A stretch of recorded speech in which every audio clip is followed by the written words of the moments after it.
The first breath of air that slips into a sealed Egyptian burial chamber does not belong there. For centuries, perhaps for more than 3,000 years, the room has held its own silence, dry stone, old resin, linen dust, fragments of wood and gold, and the faint mineral smell of a desert that has been waiting outside the wall since the tomb was closed. Then a lamp moves through the opening. Shadows climb over painted figures carrying offerings. A carved face catches the light. Beneath it, beneath. Inside nested coffins or behind a shattered lid lies the shape that made this journey possible, a human body folded into the architecture of eternity, wrapped layer upon layer, hands crossed or laid at the sides, features concealed and yet strangely present. The body should have vanished long ago. Skin should have broken down, bones scattered, name erased. Instead, the dead remain. Their stillness is so complete that it is easy to mistake survival for peace. An Egyptian mummy is often approached as an object of fascination, a darkened figure in a museum case or the dramatic reward at the end of a tomb discovery. Yet the most unsettling thing about it is not its appearance. It is the intention behind it. This was never merely a corpse protected from decay. It was a carefully constructed future. Every bandage, every resin-soaked layer, every amulet pressed close to the skin was part of a wager made against time. That a person could cross the boundary of death without becoming unrecognizable. That identity could remain anchored to a body even when breath, warmth, and voice were gone. The mummy is not the end of an Egyptian life story. In the mind of the people who made it, it is the means by which that story continues. Imagine the chamber before it is disturbed. The walls do not describe grief alone.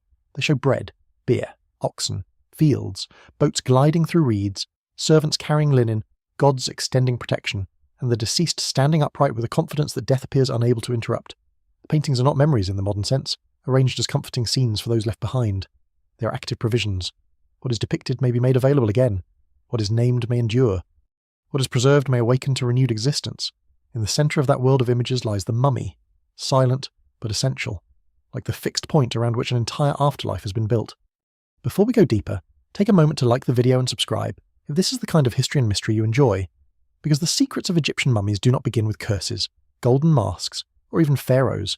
They begin with a far quieter and more human fear, the fear that death does not simply end life, but destroys the person who once lived it.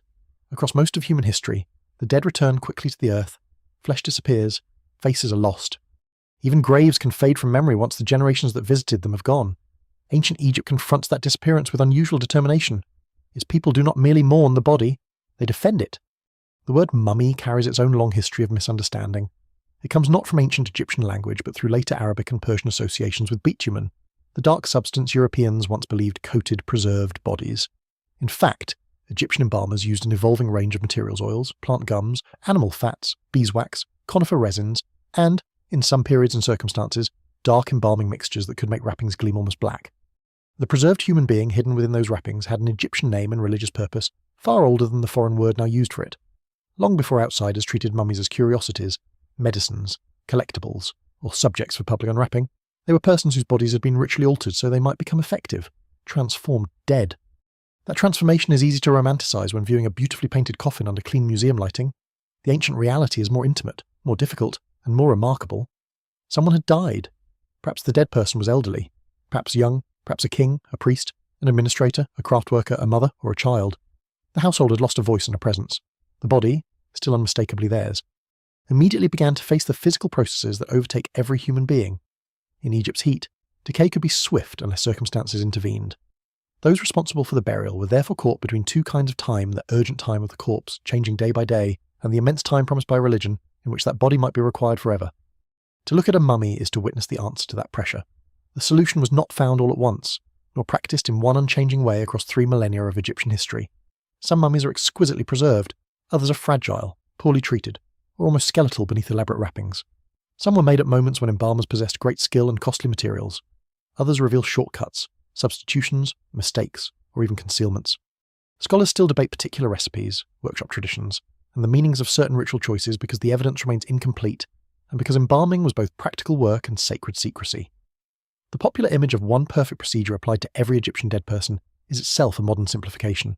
Mummification changes across time, across class, across region, and according to what grieving families could provide. Still, the ambition behind it is unmistakable. Egypt is a land where preservation seems almost possible before human hands begin to interfere. The Nile nourishes a narrow ribbon of rich black soil, a place of crops, birds, livestock, insects, moisture, and life. Beyond that ribbon rises the desert, dry and pale, apparently empty but extraordinarily protective to what is buried within it. long before elaborate tombs and embalming houses. Bodies placed in shallow desert graves could dry naturally in the hot sand. Their skin tightened, their hair remained, their limbs retained form. The living, opening an older grave or encountering such preservation, may have found not bare bones but someone still visibly human. No written record captures the first reaction to such a sight. But what survives in the record suggests that Egypt's distinctive treatment of the dead grew in a landscape where death sometimes failed to erase the body as completely as expected. This makes the mummy more than a religious artifact. It is also the product of geography. Had Egyptian burial traditions formed in a damp forest or waterlogged plain, preservation would have presented a very different problem. Along the Nile, the contrast between fertile life and drying desert offered a physical demonstration that decay could be slowed, even resisted. Yet as Egyptian society became more elaborate, burial customs changed in ways that created a new danger. The dead were increasingly placed in coffins, built chambers, and tombs separated from direct contact with drying sand. These protected the deceased socially and ritually, offering space for goods, inscriptions, and status. But they could also prevent natural desiccation. The very tomb intended to secure eternity might allow the body to decompose. Out of that contradiction emerges one of Egypt's greatest technical and spiritual achievements. Preservation could no longer be left to the desert. Human beings would have to learn to do deliberately what the sand had once done by chance. There is a peculiar intimacy in this decision. Ancient monuments often overwhelmed by scale pyramids against the horizon, colossal statues, temples aligned with sun and river. Mummification works at the opposite scale. It deals with nostrils, fingertips, loose teeth, closed eyelids, hair arranged over a skull, wounds concealed under linen, dried skin protected by resin. The grand Egyptian hope of cosmic renewal depends upon careful attention to a single vulnerable body. A pyramid may survive storms and invasions, but if the person within is destroyed, the meaning of the monument is threatened. This is why later Egyptians sometimes repaired damaged royal mummies, rewrapped them, moved them from violated tombs, and hid them together in secret caches. Stone mattered, treasure mattered, but the body was not disposable. For modern eyes, this can be hard to understand fully. A corpse may be regarded as remains, worthy of respect yet decisively separated from the person. For many ancient Egyptians, the relationship was not so final. The deceased required multiple supports to continue a preserved body, a name that could be spoken, offerings or representations of food, rituals performed correctly, images capable of standing in when reality failed, and protection from physical and supernatural harm. The mummy did not mean that death had been denied. Egyptians knew death was terrifyingly real. Their funerary culture is powerful precisely because it acknowledges the rupture and then devotes enormous effort to repairing it. The dead body is disassembled by mortality and eventually by embalmers themselves. It is dried, treated, wrapped, masked, named, and returned not to ordinary life, but to a new state imagined as durable and divinely protected. That is why opening a mummy is never simply discovering what someone looked like. Beneath the linen lies a sequence of choices. There may be scars from the embalmer's incision, packets placed where organs once rested, fingers individually wrapped, broken bones caused by ancient tomb robbers or careless later handling, necklaces concealed within resin-stiffened folds, or evidence that a beautiful outer coffin promised more perfection than the body inside received. In some cases, modern imaging has shown objects placed within the wrappings that no early explorer could have seen without destruction. A mummy can hold the biography of a death disease suffered in life, injuries, diet, age, wealth, professional skill, religious hope, theft, rescue, rediscovery. It's a person, an artifact, and an archive at the same time. The mystery begins here because the preserved dead ask questions that their makers never expected strangers to ask. Who was considered worthy of eternity, and who could afford the best version of it? How much did embalmers truly understand about the body they handled? Why was the heart usually preserved while the brain could be removed and discarded? Why did some bodies become masterpieces of preservation, while others decayed beneath layers of expensive-looking display? What did it mean to fill underground galleries with millions of carefully wrapped animals, and when the sealed dead were eventually exposed to foreign collectors, doctors, archaeologists, photographers, and scanners, did the search for knowledge uncover their secrets, or merely impose a new kind of disturbance upon them? The first clue remains the simplest, a human face preserved where it should have vanished. Not always beautiful, not always peaceful, sometimes damaged beyond easy recognition, yet present enough to collapse the distance between the living and those who walked beside the Nile thousands of years ago. In that face is the central promise of Egyptian mummification. The desert may take water from the body, the embalmers may transform it almost beyond nature, tombs may be robbed, dynasties end. Gods fall silent in abandoned temples, and languages disappear from ordinary speech. Still, if the body survives, some vital thread of identity might survive with it. Long before Egypt learned to wrap its dead in linen and resin, the dry earth itself had offered a glimpse of that possibility, holding the earliest buried bodies in its sand as though waiting for the living to understand what they were seeing. The sand had been preserving the dead long before anyone in Egypt built a stone chamber, carved a coffin, or learned the careful arts that would later become inseparable from the land of the Pharaohs. Along the Nile Valley, survival begins with a contradiction written directly into the earth. The river is generous, sometimes violently so, Each year, in the world before modern dams controlled its pulse, its waters rose and spilled across the floodplain, leaving behind a dark layer of fertile silt. Grain pushed upward from this renewed soil, cattle grazed, fish moved through channels and marshes, papyrus crowded the shallows, villagers gathered wherever people could live near the water without surrendering entirely to it, but walk only a short distance beyond the fields, away from the mud and the green brilliance of irrigation, and the living world thins with startling speed. The soil becomes pale, vegetation falls away, the air dries. There begins the desert, a place hostile to the body and life but unexpectedly gentle to it in death. For Egypt's earliest communities, the border between cultivated land and desert was not merely a line on the ground, it was the edge between nourishment and barrenness, habitation and exposure, renewal and stillness. The living stayed close to the river because almost everything they required came from its narrow corridor. The dead were often carried outward, onto slightly raised desert ground beyond the reach of floodwater. This was practical. A grave dug in wet or regularly inundated soil could collapse, fill, or return its contents in disturbing disorder. A grave in the dry desert margin remained secure, at least in the beginning, and it kept the dead near the community while removing them from the spaces of daily labour. From the green valley, burial grounds may have been visible as a low spread of gravel and sand beneath the hard light, close enough for memory, distant enough for the transformed status of the people placed there. These early graves were often simple. A shallow oval or rectangular pit was dug in the desert surface. The body was commonly placed on its side in a contracted position, knees drawn upward, as though gathered into sleep or into the compact shape of beginning again. Mats, animal skins, baskets, pottery vessels, beads, pallets, tools, and small personal objects might accompany the burial, depending on time, place, and status. There was no grand chamber sealed away from nature. No elaborate artificial preservation, no golden face staring upward from within nested coffins. The body rested directly in the dry sand or in materials that still allowed the desert air and heat to do their work. Under such conditions, decay could be interrupted with remarkable effectiveness. Moisture left the tissues faster than destructive bacteria could consume them. Skin dried and tightened around bone, tendons held limbs together, hair sometimes remained on the head, nails survived. In rare, powerful cases, even the outline of a face remained disturbingly familiar. One of the best-known early examples comes from Gebelein in Upper Egypt, where individuals buried before the great age of pyramids were naturally mummified by the desert. One body, long known in museum history by a modern nickname because of its reddish hair, lived more than 5,000 years ago, before Pharaonic Egypt had reached its mature form. He was not embalmed in the later royal manner. There was no removed brain, no carefully treated organs, no 70-day ritual preserved in later descriptions. The desert itself had done much of the preservation. Modern examination has added an unexpected human sharpness to his story. Imaging revealed a fatal wound to his back, likely made by a sharp copper or flint blade, suggesting that this apparently peaceful curled body had died violently. The desert preserved not just a corpse, but evidence of one moment in a life. A wound carried silently through millennia until technology made it visible again. Such bodies matter because they appear before the complex funerary systems for which Egypt becomes famous. They remind us that the Egyptian relationship with preserved flesh did not begin in royal laboratories or theological texts. It began with ordinary encounters, perhaps repeated across generations, between the living and bodies returned unexpectedly intact from the grave. No one can reconstruct the first time a burial was reopened, and a community found the dead recognizable. A grave might be disturbed by animals, by erosion, by the need to place another family member nearby, or by people returning intentionally to older burial places. What did it mean to see skin where only bone should have remained? To recognize hair, hands, a familiar form folded into the sand? There is no surviving explanation from that distant period, and scholars still debate how directly natural preservation shaped later beliefs. But in a culture that would eventually treat bodily integrity as central to renewed existence, these early desert-preserved bodies cannot be dismissed as irrelevant accidents. The landscape had demonstrated, visibly and repeatedly, that a human form could resist disappearance. The Nile itself deepened the meaning of that resistance. Everything in the river valley taught the lesson of return. Water rose, receded, and rose again. Fields appeared lifeless after harvest, then greened once more. The sun crossed the sky, vanished into the western horizon, and returned from the east. Birds arrived with seasons. The moon altered its shape but did not cease to exist.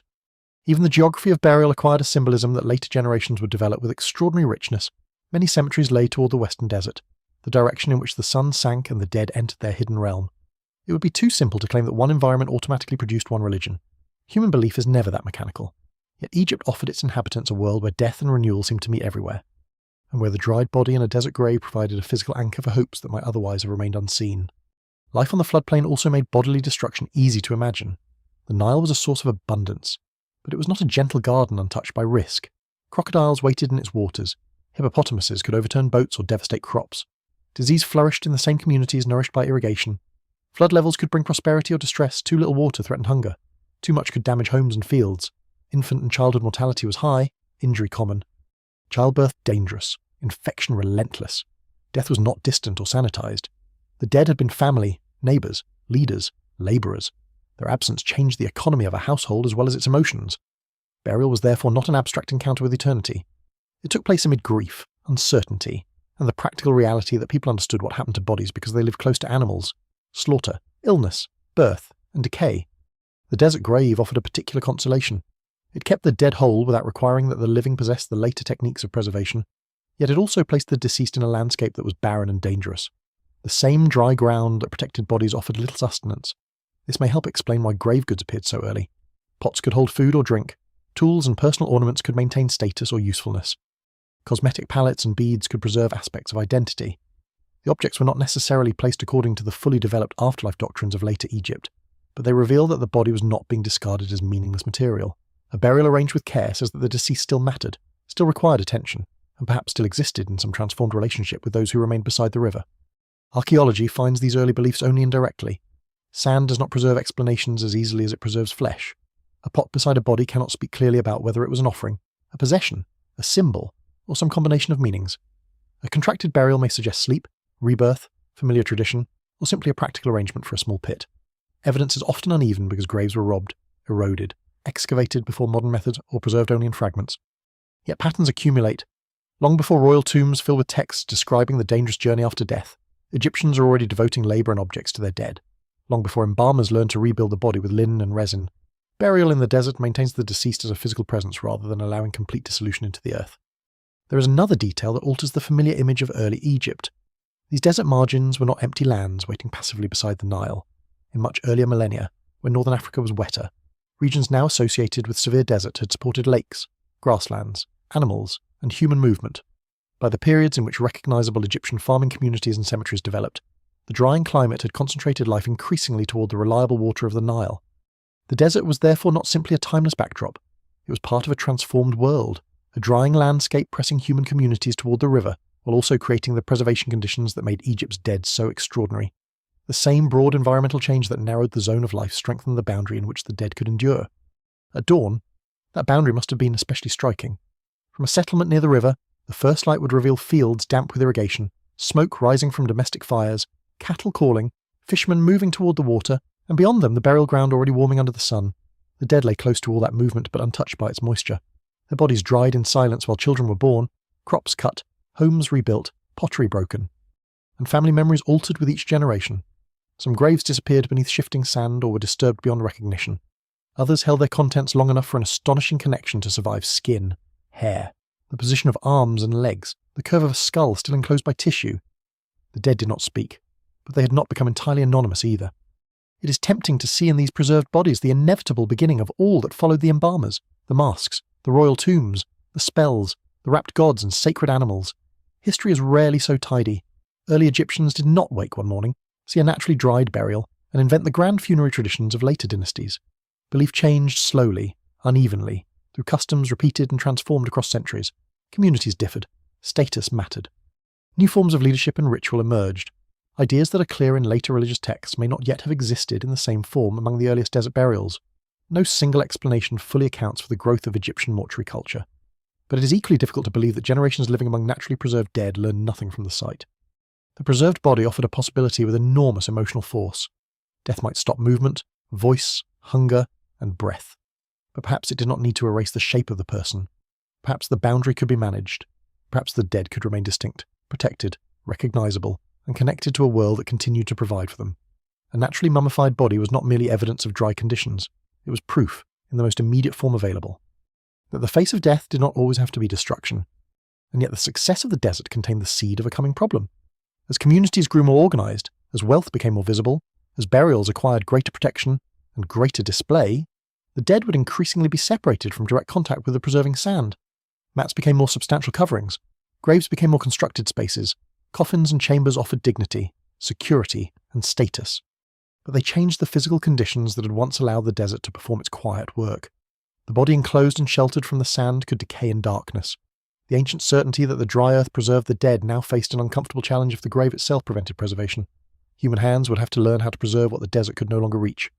The body enclosed within a grave did not know that burial customs were changing. It simply responded to the conditions around it. Once protected from the direct grip of hot, thirsty sand, it held moisture longer. Bacteria continued their invisible work. Soft tissues broke down. The features that early desert burials had sometimes preserved with such haunting clarity could disappear inside a more carefully prepared tomb. This was the cruel irony at the centre of Egypt's developing funeral traditions. The more the living tried to honour and shelter the dead, the more they risked destroying the very body that burial was meant to protect. A grave lined with wood or mud brick looked more secure than a hollow scraped into open desert ground. A coffin set the deceased apart, giving dignity and status to the burial. Offerings could be arranged. Valuable possessions could be guarded. Yet the dry earth was no longer pressed closely against skin. The ancient ally of preservation had been shut outside. Out of that contradiction came experiment. It did not begin with a single discovery or a fully formed sacred recipe passed down unchanged through the ages. It emerged slowly, over centuries, as people handling the dead began trying to reproduce the desert's effect by deliberate means. In the earlier stages, they may have wrapped bodies in linen, partly to protect and contain them, perhaps also to preserve the human outline after drying or decomposition altered the flesh. Some very early burials show evidence of linen coverings treated with mixtures of plant oils, animal fats, gums, sugars, and resins. The exact purposes of these compounds remain debated, because materials can serve several roles at once: fragrance, ritual purification, protection from insects, water resistance, antibacterial treatment, or an attempt to slow decay. What matters is that, long before the mature embalming traditions of later Egypt, hands were already intervening between death and disappearance. The first linen-wrapped bodies would not have looked like the carefully bandaged figures now instantly recognisable as Egyptian mummies. Preservation was uneven. Sometimes the body beneath the wrapping did not survive well at all. Sometimes only fragments of treated textile remained to show that an effort had been made. Early embalmers were working without modern anatomical knowledge, without sterile rooms, without chemical measurements, and without any guarantee that what had succeeded once would work again. The craft grew from observation, repeated practice, inherited custom, and perhaps occasional failure hidden beneath wrappings that no grieving family wanted to reopen. A body might be bound tightly to retain its shape even when the flesh beneath was already changing. Linen could become not merely a covering but an artificial skin, maintaining the recognisable silhouette of the deceased when nature could no longer be trusted to do so. This was a profound shift. In the oldest desert graves, preservation had been a condition offered by the landscape. The dead endured because they were placed where dryness could reach them. As Egyptian burial became more ambitious, preservation became a responsibility. Someone had to perform it. Someone had to understand that the moisture inside the corpse was the enemy of endurance. Someone had to learn that substances collected from plants, trees, minerals, and animals could dry, seal, scent, or stabilise the body. The corpse was no longer simply laid down and entrusted to sand. It was being prepared for a future in which its continued existence mattered. By the time Egypt was becoming a unified kingdom near the end of the 4th millennium before the Common Era, burial already carried the signs of a society growing more stratified and powerful. Some graves remained modest, others expanded in scale and richness, containing finer vessels, imported goods, decorated objects, and evidence of growing authority. Leaders were not merely buried as members of a community, they were placed at the centre of rituals that declared difference, continuity, and power even after death. The emergence of kingship transformed the treatment of the dead because the king's body carried more than personal meaning. It became bound to order itself the stability of the land, the connection between humans and gods, the right of successors to rule, the promise that life could be maintained against disorder. At Abydos, in Upper Egypt, early royal burials occupy a landscape that would remain sacred for generations. The tombs of Egypt's first dynastic rulers are not yet pyramids, but they announce that death has become political as well as intimate. Large underground chambers hold the royal dead and the objects needed for continued existence: jars, furniture, food supplies, tools, symbols of rank, and goods whose acquisition required labour and organisation, around some early royal tombs. Subsidiary burials contain attendants or retainers who may have been killed or otherwise buried in connection with the ruler's death, a practice that does not continue in the same form through later Egyptian history. This grim detail reveals the intensity with which royal survival could be imagined. Eternity for a ruler was not initially stocked only with symbolic servants or carved substitutes. In some of Egypt's earliest royal funerals, actual human lives may have been drawn into the king's passage beyond death. Yet royal tombs face the same physical problem as every constructed grave. A body placed in an impressive chamber could decay unless treated effectively. Early royal remains are often badly damaged or lost, partly because tomb robbing and later destruction removed so much evidence, but also because the advanced preservation associated with later periods did not yet exist in perfected form. The splendid burial did not guarantee a splendid mummy. That distinction is essential. Egypt's famous confidence in bodily eternity developed alongside a long record of difficulty. The desire appears before the technical mastery. Egyptians believed deeply enough in survival to build, bury, wrap, furnish, and protect. Then, generation after generation, they improved the material methods required to make that belief physically convincing. During the Old Kingdom, the age of the Great Pyramids, the dead of the elite entered tombs of astonishing architectural ambition. The vast stone pyramid complexes of kings such as Djoser, Sneferu, Khufu, Khafra, and Menkaura transformed the Western Desert into a monumental stage for royal rebirth. Their scale can distract from the vulnerable object at the heart of each complex, a body that still had to be kept intact.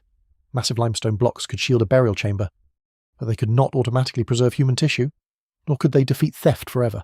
The king's resting place might be surrounded by temples, causeways, offering chapels, statues, storerooms, and inscriptions. Yet the biological challenge remained as intimate as ever. Evidence from elite Old Kingdom burials suggests that embalmers increasingly worked to maintain body form through wrapping and treatment. Although the results varied, limbs might be separately wrapped. Linen could be moulded or padded to reconstruct a lifelike appearance. In some cases, the outer form became more successful than the flesh inside it.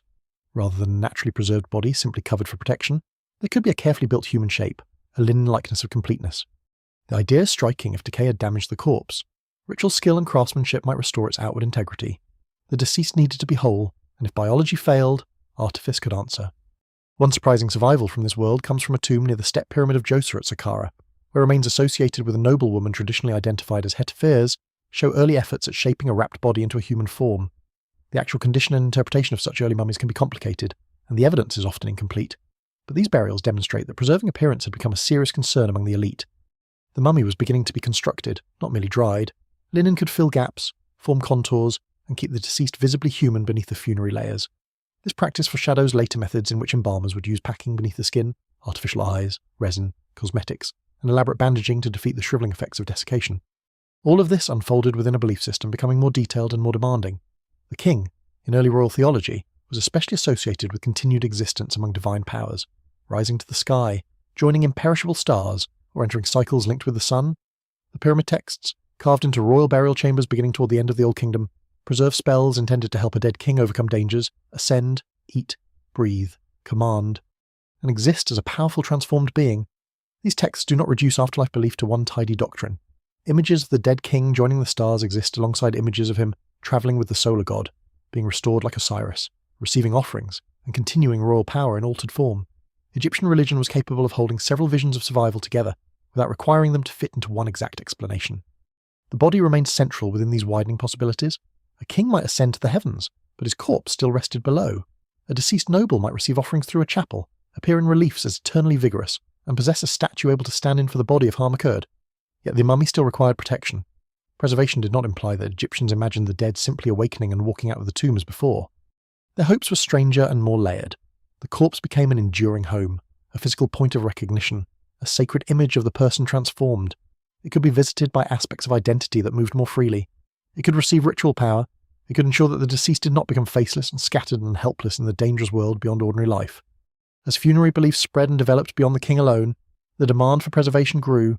Officials who served royal power in life sought their own well-built tombs near kings or in important cemeteries. Their walls portrayed the abundance they wished to continue enjoying: bread baking, beer brewing, hunting, farming, fishing, cattle crossing water, craftsmen at work, family members bearing gifts. These scenes offer an ideal Egypt, productive and orderly, forever furnishing the dead. But the ideal existence shown on the wall still depended on the occupant remaining capable of receiving it. A name without a body was vulnerable. An offering without a preserved recipient risked losing its destination. The corpse, treated and wrapped, linked the rituals of the living to the continuity of the dead. Not every Egyptian could afford the developing art of embalming, and even among those who could, quality varied dramatically. The finest linen, imported resin, elaborate tomb construction, multiple coffins, and skilled specialists demanded wealth. A poor family might continue using simpler burials that, ironically, could sometimes preserve a body effectively if the desert conditions were right. A wealthy family might purchase a more socially impressive burial that did not preserve as well as hoped. Throughout Egyptian history, eternity had an economy. It involved workshops, labourers, linen production, oil and resin supply, priests, craftsmen, coffin painters, tomb builders, and families negotiating between devotion, status, and means. The dead could no longer depend on sand alone. Increasingly, their survival depended upon what the living could arrange and pay for. By the end of the Old Kingdom and into the centuries that followed, the preserved dead were becoming inseparable from a powerful figure of divine restoration, Osiris, the god whose own body was understood to have been destroyed, gathered, reassembled, and renewed. His mythology would deeply influence the Egyptian imagination of death. A deceased person could become associated with Osiris, not because death had been avoided, but because dismemberment and loss might be overcome through ritual restoration. This was exactly what mummification enacted on a human body. The dead were vulnerable to breakdown, separation, and disappearance. Embalming answered by making whole, wrapping together, protecting and presenting the corpse as one capable of transformation. The desert had once offered preservation without explanation. Now Egyptian society was giving that preservation purpose, technology, ritual, and increasingly complex hope. A body was dried because it mattered. It was wrapped because its human shape mattered. It was furnished, named, guarded, and placed within architecture because survival required more than memory alone. The invention of mummification was not the discovery of immortality. It was the creation of a material bridge toward immortality, assembled from linen, oils, salts, craft, grief, wealth, and belief. That bridge was still incomplete. The living had learned that a corpse could be protected and reconstructed. But a deeper question remained beneath every wrapping: what exactly was being protected? The flesh alone could not speak, eat, recognize loved ones, or pass safely among gods. To preserve a person for eternity, Egyptians would have to define what a person truly was, and why a silent body in a dark chamber remained indispensable to a life beyond death. The body mattered because, to an Egyptian standing at the edge of a burial chamber, a human being was never only a body. The still figure beneath the linen had once spoken a name, cast a shadow in the sunlight, carried a character recognizable to family and friends, made choices that might later be judged, and moved through a world filled with unseen forces. Death did not simply switch all of this off. It separated what life had held together. The task of burial was therefore not only to prevent flesh from decaying, but to gather the scattered elements of a person into a condition from which existence might continue. Mummification made sense because the dead were understood not as vanished, but as dangerously incomplete. The body lying in the tomb became the place where identity could be secured again. Ancient Egyptian ideas about the self were rich, layered, and not always perfectly consistent across 3,000 years of history. Modern explanations often divide them into tidy categories: body, heart, name, shadow, ka, ba, and akh. These terms are useful, but they can create the false impression of a single religious system laid out like a diagram. In reality, beliefs changed over time and appeared differently in royal texts, private coffins, temple rituals, tomb scenes, and everyday acts of remembrance. Scholars still debate exactly how ordinary Egyptians at different periods understood these aspects of personhood. Yet one principle remains remarkably persistent: survival. After death required more than one thing to remain safe. A person could be threatened by destruction of the corpse, erasure of the name, lack of offerings, failure of ritual, loss of moral standing, or inability to move effectively through the afterlife. The mummy formed the most visible foundation of this survival. Egyptian funerary texts commonly identify the preserved remains with the transformed dead person and, increasingly, with Osiris, whose own restoration after death made him the great model of renewal. But the mummy was not expected to live in the tomb as an ordinary breathing body. It did not need to rise, stretch its arms, and consume a meal in the physical manner of the living.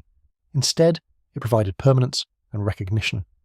It was the secured form to which the mobile and invisible aspects of the deceased could return. A body reduced to disorder, scattered by robbers, burned, eaten by animals, dissolved by moisture, or left unnamed, faced a terrifying loss of identity. Preservation was therefore a form of defense against becoming nothing more than fragmented remains in a universe where wholeness carried sacred power. This helps explain why Egyptian tombs repeatedly restore the deceased to an ideal appearance. Bodies age, weaken, suffer wounds, lose teeth, carry scars, and eventually collapse into death. Tomb images often reject that final condition. Men stand vigorous and well-fed, women appear graceful and beautifully adorned, children and family members gather in composed abundance. Even when a person died at an advanced age or after illness, the funerary image might return them to strength. This was not simple vanity. Images could function as replacements, reinforcements, or ideal versions of the person. If damage came to the mummy, a statue or relief might still hold the form and identity of the deceased. If a body was hidden deep below ground, an image in the accessible chapel allowed offerings and rituals to be directed toward the person who required them. Egyptian art in tombs was not decoration added around the dead. It was part of the machinery of continued being. A face was especially powerful.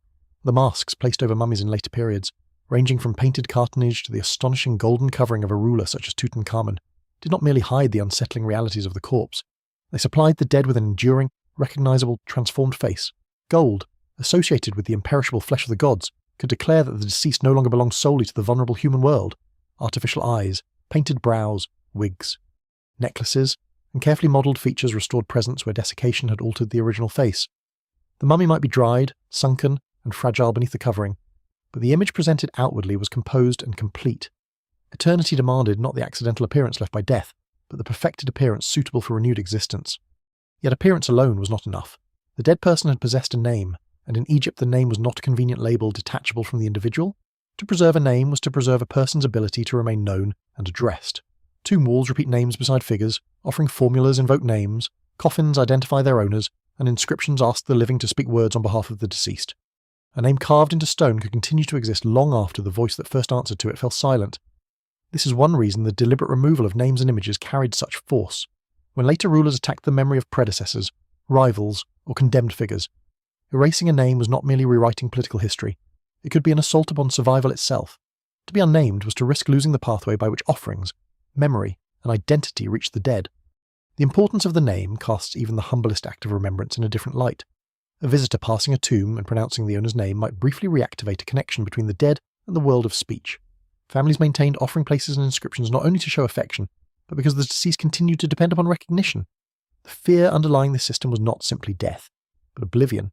The silent collapse of the individual once no one remained who could identify them, supply them, or call them back into the social world. Monumental tombs, painted coffins, small stelae, and carefully written labels all resisted that second death. A mummy hidden beneath the earth could endure physically, but without its name it stood in danger of becoming an anonymous shell. Another element of the person was the shadow. Every living human cast one, inseparable in daylight yet curiously independent in appearance, following the body while remaining dark and intangible. To the Egyptian imagination, the shadow could be more than a visual effect. It participated in identity and required protection after death. Funerary texts sometimes speak of ensuring that the deceased retains the shadow, along with movement, breath, and power. The shadow's role is not always fully explained, and evidence remains incomplete, but its inclusion reveals how carefully Egyptians considered the signs of personhood. To exist was not merely to possess flesh, it was to occupy space, to leave an outline in light, to have aspects that could move in ways the physical corpse could not. More familiar in discussions of Egyptian belief are the ka and the be'e, though neither translates neatly into a single English word. The ka is sometimes described as a life force or vital essence, something received at birth and continuing after death. It required sustenance, which is why offerings were so central. Food placed in tombs, depicted on walls, or ritually presented in chapels was directed toward the continuing needs of the deceased. Real bread would eventually crumble. Beer would dry away, meat would rot or be removed, yet the offering, correctly presented and represented, could nourish the ka through its vital essence. This helps explain the seemingly endless lists of food carved into tombs, the offering tables piled high in relief, and the scenes of estates, livestock, fishermen, bakers, and brewers. The afterlife was not imagined as an airy condition free from material needs. Continued existence required continued provision. The ba carried a different quality. It was associated with individuality, movement, and the capacity of the deceased to leave the tomb and travel between realms. It is often represented as a human-headed bird, a startling image perched above the mummy or shown moving out from the tomb. The bird form expresses mobility. The dead are not forever trapped within the wrapped body in darkness. They can go out into daylight, visit places, encounter gods, receive air and sunlight, and return again. But return is crucial. The bee needs the preserved body as a recognizable home, a stable point around which identity remains coherent.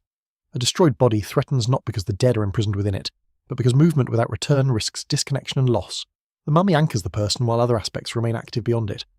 When these dimensions of being were successfully restored, protected, nourished, and made effective through ritual, the deceased could become an ak, a transformed and powerful spirit. The ak was not merely a ghost lingering uncertainly near a grave. It represented an effective state of existence, radiant and capable, joined to the divine order. An ak might benefit the living descendants who honoured it, but it might also trouble those who neglected obligations or disturbed what should have remained safe. Egyptian letters to the dead, written by living people seeking help or complaining of misfortune, show that the deceased could remain participants in family concerns long after burial. The dead were not removed from society entirely.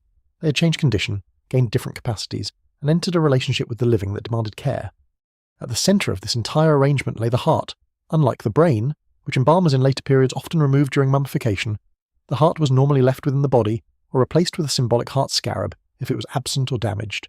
To Egyptians, the heart was not simply an organ that drove blood, it was the seat of thought, character, emotion, intention, and memory. A person planned with the heart, understood with the heart, and carried within it the record of how life had been lived. This is why it could not casually be discarded. In the afterlife, it might become the decisive witness. The famous image of judgment, developed most vividly in later funerary traditions, shows the heart weighed against the feather of Ma'at, the principle of truth, balance, justice, and right order. The deceased does not escape moral consequence merely by possessing a beautiful mummy or an expensive coffin. The body may be restored, the name preserved, the tomb richly supplied, yet the heart still stands in relation to the life once lived. If it proves aligned with order, the deceased may continue into blessed existence. If it fails, the feared result is not eternal torture in the later religious sense, but annihilation, the devouring of the heart by a composite monster waiting beside the scales. For a culture so devoted to overcoming disappearance, this final destruction was the ultimate terror. There is a revealing tension here. Egyptians prepared protective spells to prevent the heart from testifying against its owner, most famously through heart scarabs inscribed with appeals that the heart not stand as an enemy during judgment. Modern eyes may see contradiction in attempting to influence a moral trial with magical protection. For Egyptians, ritual, justice, and survival were not separated so neatly. The dead entered a dangerous realm filled with obstacles, hostile forces, divine procedures, and moments in which knowledge and protection were necessary. A person needed to have lived acceptably, but also needed the correct safeguards to reach the point where renewed life was possible. Eternity was not automatic, it required preparation. The wrapped corpse, then, was never merely preserved flesh lying beneath an impressive mask. It was the still centre of an entire human system. Around it gathered the name that allowed recognition, the image that restored ideal form, the shadow that confirmed presence, the car that required nourishment, the bow that moved outward and returned, the heart that remembered and faced judgment, and the transformed state that might emerge if all went well. Tombs, spells, offerings, statues, coffins, and rituals existed because death threatened to pull these elements apart. Mummification answered with binding, drying, anointing, naming, enclosing, and guarding. Once the dead were understood in this way, the embalmer's work became far more than a grim craft performed upon a corpse. Every cut risked harming something sacred. Every removed organ required careful treatment or ritual substitution. Every layer of linen contributed to rebuilding the person. The workshop in which the body was washed and opened was not only a place of technical skill, pungent resins, drying salts, and human remains. It was the threshold where a vulnerable dead person began the long transformation from a body overtaken by death into a being prepared to endure it. The journey into eternity began not in the tomb, but in a place that must have been both practical and sacred, filled with substances that clung to the hands and remained in the air water drawn for washing, crushed aromatics, warm oils, pungent resins, linen stacked for cutting and winding, and the unmistakable presence of a body being prepared for a state no living person could fully witness. The embalmer's workshop stood at the boundary between grief and transformation, outside. Relatives faced the emptiness created by death and made arrangements according to status, and devotion, and means, inside. Specialists approached the dead with knowledge accumulated over generations, performing actions that might appear violent if separated from their purpose. The body would be washed, opened, dried, anointed, packed, wrapped, and ritually restored. It would be altered in order to remain itself.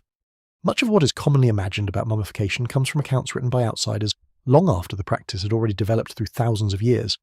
The Greek historian Herodotus, writing in the 5th century before the Common Era, describes embalmers offering families different levels of treatment, including an expensive method involving removal of the brain and internal organs, a more affordable process using injected oil, and a simpler cleansing treatment for those with fewer resources.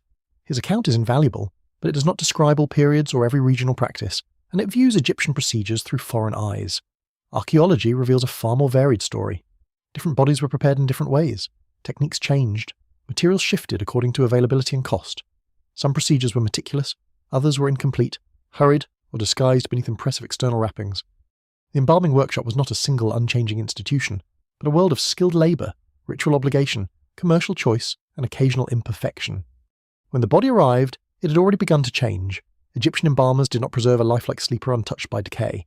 They worked against time. The first stage involved purification, often associated with washing in water connected symbolically or physically with the Nile, and perhaps using natron solution or other cleansing substances. Cleanliness mattered practically, but also ritually. Death placed the body in a dangerous condition, and washing helped prepare it for the work of restoration. The deceased was no longer simply the person known in life, yet was not ready to become an effective, transformed dead person. Everything performed upon the body marked movement through that uncertain interval. The most expensive and technically demanding forms of embalming required entry into the corpse itself. The abdomen, dense with organs and moisture, could not be left untreated if the body were expected to survive for centuries. An incision was generally made in the left flank, allowing removal of the stomach, intestines, liver, and lungs. This opening was small in relation to the work required, and the organs had to be drawn out with care. The cut carried an uneasy meaning. The embalmer needed to violate the body in order to save it, opening what ideally should remain whole. Later ritual traditions preserved traces of this discomfort. Ancient descriptions claim that the person responsible for making the incision could be ceremonially reviled or chased after performing the necessary cut, as though the act had to be acknowledged as an injury, even while it served a sacred purpose. Whether such scenes occurred exactly as later reported remains uncertain. But the tension is real. The corpse was protected by means that first required its deliberate wounding. The removed organs were not simply waste. In many periods, they were treated with natron, wrapped, coated, and placed in containers now known as canopic jars, though the details varied considerably over time. Eventually these jars came to be protected by 4 divine figures commonly called the Sons of Horus. The liver was associated with Imseti, shown with a human head, the lungs with Hapi, shown with a baboon head, the stomach with Dua Mutef, shown with a jackal head. and the intestines with Kebesenuef, shown with the head of a falcon. Their protection linked the vulnerable interior of the dead person to a divine system of guardianship. In some later mummies, the organs were returned to the body cavity in packets or bundles rather than left in separate jars. While canopic equipment might remain present in symbolic form, Egyptian burial practice did not always demand that an older custom vanish when techniques changed. A vessel could continue to express protection, even when the material it once held had been placed elsewhere. The heart, however, usually remained. Its importance was too great to treat like ordinary internal matter. It was thought to hold intelligence, memory, intention, and moral identity, and it would be needed when the deceased faced judgment. Embalmers sometimes made mistakes, and hearts are occasionally absent from bodies in which one would expect them to be preserved, while heart scarabs could serve as protective substitutes or reinforcements. But the ideal was clear. The heart belonged within the person. It was the internal witness that death itself could not safely remove. The brain received a strikingly different fate. In many elite mummies, particularly from periods when elaborate embalming was highly developed, embalmers extracted brain tissue through the nose. A hooked instrument could be inserted through the nostril, breaking through thin bone at the base of the skull. The brain was disrupted and removed in portions, while remaining material might be drained out or treated within the cranial cavity. In some bodies, resin or linen was introduced into the empty skull. In others, traces of brain remained because the procedure was partial or never attempted. To modern viewers, shaped by a world that places the mind and personality in the brain, this can seem astonishingly dismissive. Yet Egyptians located thought and character principally in the heart. The brain had no comparable role in the afterlife drama preserved in funerary texts. A structure modern medicine regards as essential to the person could be removed, while the heart, far more important in Egyptian understanding, stayed behind to bear identity into eternity. Once the most vulnerable organs had been removed or treated, the central challenge was moisture. The embalmer's great ally was natron, a naturally occurring mineral mixture gathered from dry lake beds, especially associated with places such as the Wadi Natron. Natron contains salts that draw water from tissue, and in mummification it did what desert sand had once done naturally, but in a controlled and intensified manner, contrary to the familiar image of a body buried beneath heaps of dry salt. Evidence suggests that bodies could be packed and covered with natron while also receiving treatment internally, ensuring desiccation from within as well as outside.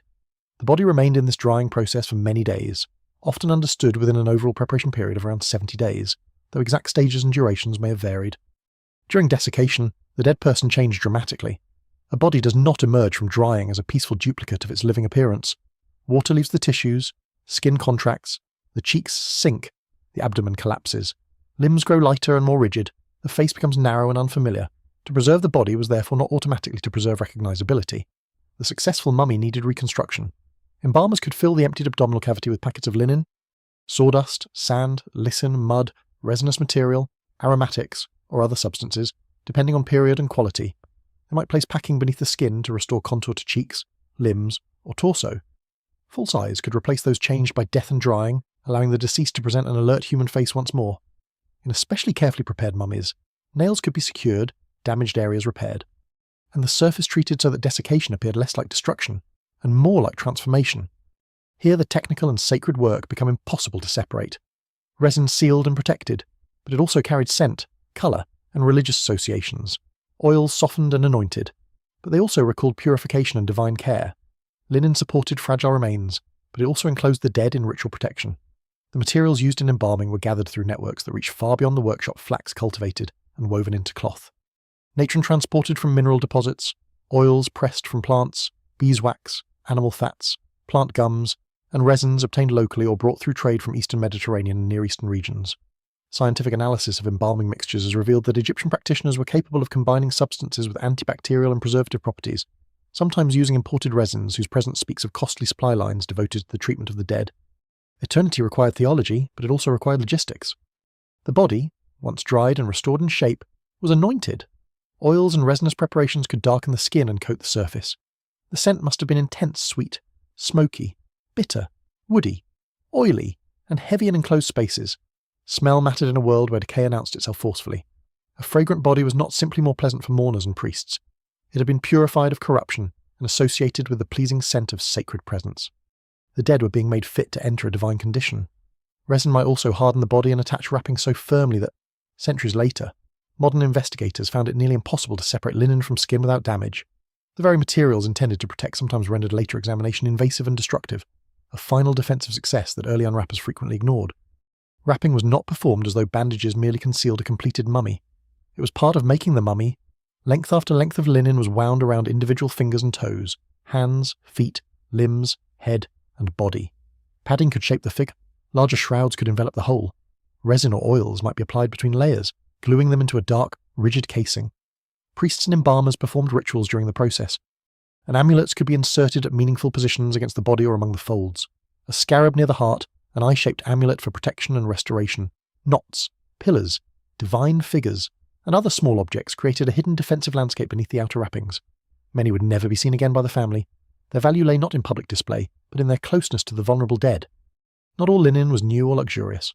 Wrappings could include reused household cloth, worn garments, or textiles torn into strips, sometimes still preserving traces of earlier use. This small detail brings the workshop closer to daily life.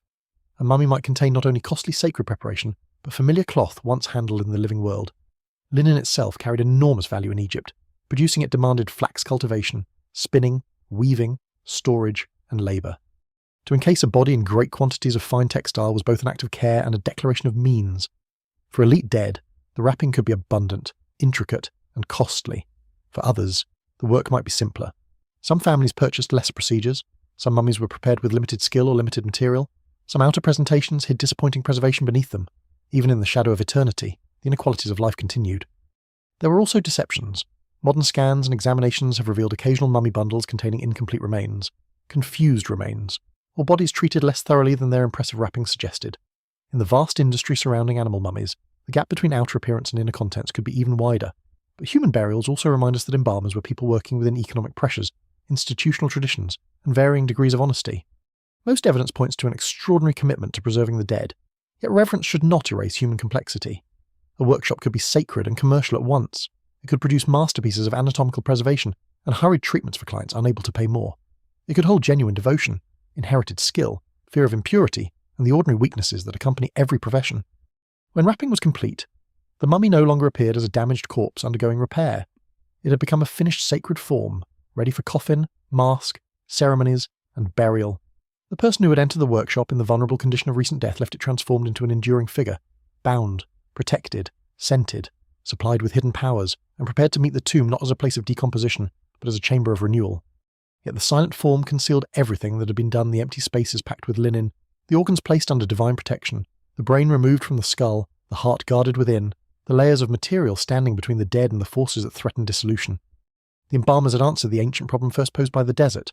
They had learned to take preservation into their own hands, but they had also filled the wrapped body with things the eye could not see, protective objects, sacred words, gestures, and meanings embedded beneath linen. To understand the mummy fully, it is no longer enough to know how the body was preserved. One must begin peeling back, carefully and without destroying it, the hidden architecture of protection placed within its wrappings. By the time the embalmers finished their work, the deceased had become difficult to read from the outside. The body that had once shown the signs of age, illness, violence, beauty, labour, or privilege was now concealed inside an engineered silence of linen and resin. To modern eyes, wrapping can seem like a barrier, something placed around the mummy to hide what mattered most. To ancient Egyptians, the opposite was true. The wrappings were not merely a covering over the person. They were a protected interior world, a space in which objects, images, words, and sacred substances could be placed close to the body, each one answering a particular danger that might await the dead. Beneath the outer layers, the mummy was not empty or mute. It was crowded with protection. The act of wrapping transformed the corpse into a sacred form associated with Osiris, the restored god of the dead. Each strip of linen helped bind together what death had threatened to break apart. The material itself could carry significance beyond its practical use. Linen was clean, precious, labour-intensive, and suitable for temple ritual as well as burial. To be wrapped in it was to be separated from decay and prepared for a purified existence. At times, the bandages were carefully arranged in complex patterns, especially across the face, chest, or limbs, producing a surface of order over the vulnerable human remains beneath. In later periods, embalmers could create intricate geometric designs from folded linen, turning the mummy into something both hidden and visibly controlled, as though disorder itself had been subdued by patient hands. But the most powerful protections were often invisible once the wrapping was complete. Between layers of linen, embalmers and priests inserted amulets, small objects made from stone, faience, glass, metal, wood, or precious materials, shaped according to divine symbols and funerary needs. Some mummies contained only a few, others, especially those of wealthy individuals, were equipped with dozens or even more, distributed across the body with careful intention. These objects were not ornaments in the ordinary sense. They were devices of survival. Each had a function, whether to preserve strength, restore movement, guard an incision, protect the heart, provide sight, maintain breath, repel hostile forces, or ensure rebirth. One of the most enduring Egyptian protective signs was the wedged eye, often called the Eye of Horus. Its form was linked with healing and restoration, recalling the divine eye damaged and made whole again in myth. Placed on or within a mummy, it could offer precisely the reassurance the dead required. What had been injured could be repaired. What had been divided could become complete. An eye amulet might be positioned near the embalming incision on the left side of the body, protecting the very place where the corpse had been opened in order to preserve it. The wound could not simply be ignored. It needed ritual healing, a sacred sign placed over the evidence that death and embalming had broken the body's original integrity. Another common form was the Defied pillar, a symbol associated with stability and increasingly with the backbone of Osiris. For a dead person whose body had been dried, emptied, packed, and wrapped, stability was no minor concern. The Defied promised firmness, endurance, and the power to stand again in a transformed existence. Funerary spells could be associated with raising or placing this symbol, connecting the physical support of the body with the restoration of divine life. The deceased did not merely need to remain preserved in a coffin. The dead needed to regain strength, posture, agency, and the ability to exist effectively in the next world. There were also amulets shaped as knots, sometimes associated with the goddess Isis and with her protective blood or power. There were tiny headrests intended to ensure that the head remained properly raised and connected to the body. There were scarabs, figures of gods, protective serpents, miniature tools, and objects whose precise meaning can be difficult to recover because their power depended on beliefs, words, and ritual settings not always preserved alongside them. Scholars still debate the use of certain amulet forms in particular periods, especially when an object appears without an inscription or in an unusual position. Yet the larger pattern is unmistakable. Egyptians surrounded the mummy with a hidden network of protection because the dead were thought to face dangers that were physical, spiritual, and cosmic at once. A damaged body was only one fear. The deceased might be unable to breathe, unable to see, unable to speak, unable to move, unable to recognize the correct route, unable to repel hostile beings, or unable to demonstrate rightful belonging among the blessed dead. The tomb might look still and sealed to anyone standing within it, but Egyptian funerary imagination filled the unseen realm beyond death with motion and risk. Gates had guardians. Paths required knowledge. Divine beings could help or obstruct. Monsters and punishments threatened failure. Even a well-preserved mummy required tools for a journey that could not be navigated by preservation alone. This is where words entered the wrappings. Funerary spells were not vague prayers offered in the hope that a distant god might respond. They were often specific instruments intended to produce effects, ensuring that the deceased could go forth by day, preventing decapitation, preserving the heart, restoring breath, protecting against snakes or other threats, allowing access to offerings, and naming beings whose power could be overcome through correct knowledge, over centuries. These spells appeared in several major traditions, from the pyramid texts carved for kings, to coffin texts available to a wider elite, and later to collections commonly called the Book of the Dead, written on papyrus, coffin surfaces, shrouds, amulets, tomb walls, or other burial equipment. The modern title Book of the Dead makes these texts sound like a fixed volume, perhaps a dark manual copied the same way for every burial. In reality, there was no single standard book in the modern sense. Different individuals received different selections of spells, depending on period, wealth, workshop practices, religious preference, and available space. A richly furnished burial might include an illustrated papyrus roll extending through many scenes and formulas.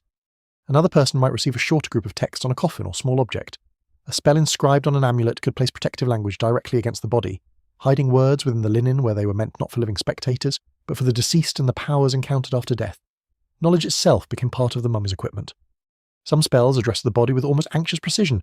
The head must not be separated, the mouth must open, the heart must remain loyal, the limbs must be restored, the dead must not be forced to eat filth or walk upside down in a realm of disorder. Such fears may sound strange until one remembers what death visibly does to a person. A corpse becomes still, mute, cold, vulnerable, incapable of eating or seeing. Later it fragments and decays. Egyptian funerary ritual takes every one of those losses seriously and attempts to reverse it through material care and sacred speech. The dead are wrapped because they have been exposed. They are given eyes because they must see. They are supplied with words because silence is dangerous. They are masked because the ravaged face of death cannot be the final face by which they are known. The mask was among the most direct acts of restoration. Not every mummy received one, and masks varied enormously in expense and artistry. Some were made from cartonnage, a material formed from layers of linen, or papyrus-like material coated with plaster and painted. Others were more elaborate, gilded or decorated with divine imagery. At the extreme height of royal wealth stood the famous gold mask of Tutankhamun, whose polished features have become almost inseparable from modern ideas of Egypt. Yet even that extraordinary object belongs to a much broader practice. A mask was not simply a portrait intended to show the living what the deceased once looked like. Frequently it presented an idealized, transformed being calm eyes, composed expression, carefully arranged wig, jewellery, and colours associated with divine endurance. Gold was especially potent because it did not corrode like ordinary flesh and was connected with the bodies of the gods. To cover the dead in gold whether through an entire royal mask or smaller gilded elements, was to express transformation into a durable and divine state. Blue and green carried their own associations with sky, water, vegetation, renewal, and rebirth. Decorative collars painted across mummy coverings did not merely reproduce earthly jewellery. They placed the deceased within a visual language of completeness, protection, and sacred beauty. Even when the actual corpse beneath had become thin, blackened, cracked, or damaged, the outer face remained serene. The covering declared what the deceased was intended to become, not merely what death had left behind. Eyes were restored with similar care. Artificial eyes could be placed in the sockets of the body itself or represented upon masks and coffins. Their open gaze is one of the most striking features of Egyptian funerary equipment. The dead were not being presented as permanently asleep. They needed sight. They needed awareness. They needed the ability to perceive offerings, gods, paths, dangers, and the renewed world promised to them. The gaze of a mummy mask is therefore not simply decorative stillness. It is a claim that the deceased remains capable of presence. The mouth also required restoration. A preserved body sealed within linen remained physically unable to speak or eat, and so funerary ritual addressed this disability through the opening of the mouth ceremony. Performed upon statues and mummies, the ritual used specialized instruments and gestures to restore the senses and capacities necessary for continued life-breathing, seeing, hearing, speaking, and receiving nourishment. The ceremony drew upon old traditions associated with animating images and preparing the dead for existence beyond burial. A mummy could be perfectly preserved and richly protected, but without ritual awakening it remained incomplete. The dead person required not only a body that endured, but one made effective. When a funeral procession eventually brought the mummy to the tomb, its visible form concealed an astonishing accumulation of work. Beneath the mask might lie a shroud. Beneath the shroud, layered bandages stiffened with resin. Hidden among them, amulets positioned at the throat, chest, heart, abdomen, fingers, or along the body, inside the body cavity. Linen packing, resin, perhaps treated organs restored to their place. Nearby, canopic equipment, food offerings, clothing, furniture. Papyrus spells, figurines, and coffins covered in protective images. Nothing about this arrangement was random in intention, even when real burials show inconsistency, error, reuse, or economy. The mummy was being defended from every direction, physically enclosed, ritually awakened, visually transformed, verbally protected, and supplied for continued existence. Modern technology has made this invisible world newly visible. Early investigators often reached hidden amulets by cutting and unwrapping, actions that permanently altered or destroyed the mummy's carefully constructed form. Today, X-rays and computed tomography can reveal dense amulets between wrappings, identify jewellery still resting upon the body, detect false eyes and protective plaques, and map the layers without physically dismantling them. In some cases, digital imaging has uncovered remarkable collections of amulets left undisturbed since burial. Yet even the clearest scan recovers only part of what these objects meant. It can show that an amulet lies over a heart or incision. It cannot fully restore the whispered rites, the hopes of relatives, the competence of the embalmer, or the fear that made such protection necessary. That fear does not lessen the beauty of the practice, it deepens it. The hidden contents of a mummy show that Egyptians understood eternity not as an easy reward, but as a fragile condition requiring immense attention. The dead could not simply be abandoned inside a coffin and expected to thrive. Their bodies needed shelter, their wounds needed healing, their senses needed restoration, their identities needed symbols powerful enough to carry them across the silence of death. Every unseen object pressed into the linen marked a danger anticipated and answered. Yet among all these dangers, none was more serious than the question contained within the preserved chest. The eyes might open, the mouth might speak, the spine might regain stability, and the name might endure on coffin and tomb wall. But the deceased still carried the moral weight of a lived life, and that weight belonged above all to the heart. The most carefully guarded organ in the mummy was not preserved simply because embalmers considered it useful. It remained because, in the final reckoning, it could reveal whether all this preparation had preserved a person worthy of entering eternity. The heart remained within the mummy because it could not safely be replaced by silence. Hidden behind the ribs, darkened and dried with the rest of the body, it carried an importance far greater than its physical size. The lungs could be lifted away and placed beneath divine protection. The liver, stomach, and intestines could be removed, treated, wrapped, and guarded in jars or returned in bundles. The brain, astonishingly to modern understanding, could be drawn out through the nose or left to collapse within the skull without becoming the central concern of eternal identity. But the heart belonged to the deceased in a more dangerous and intimate way. It was not merely needed for survival beyond death. It was the part of the person most capable of revealing the truth. To understand why, one must set aside the modern map of the human self. Today the brain is ordinarily regarded as the centre of memory, personality, thought, emotion, and conscious identity. Damage it, and the person may change in profound and painful ways. Ancient Egyptian experience did not give them this same framework. They certainly knew that the skull contained soft material, and embalmers learned how to extract it with considerable technical skill. But in religious and literary thought, the organ that understood, remembered, desired, planned, and judged was the heart, A wise person possessed an attentive heart. A foolish person failed to listen to it. Joy, grief, courage, fear, conscience, and intention belonged within the chest. When an Egyptian imagined the essence of moral memory surviving death, it was the heart that stood before the gods. This is not because Egyptians lacked careful observation of bodies. The long history of mummification familiarized specialists with internal organs in a way few ancient societies could match. They knew that the body contained structures requiring different treatment. They recognized the pulse in life and the stillness that followed its end. Medical papyri preserved practical attention to wounds, fractures, swellings, pain, and bodily functions.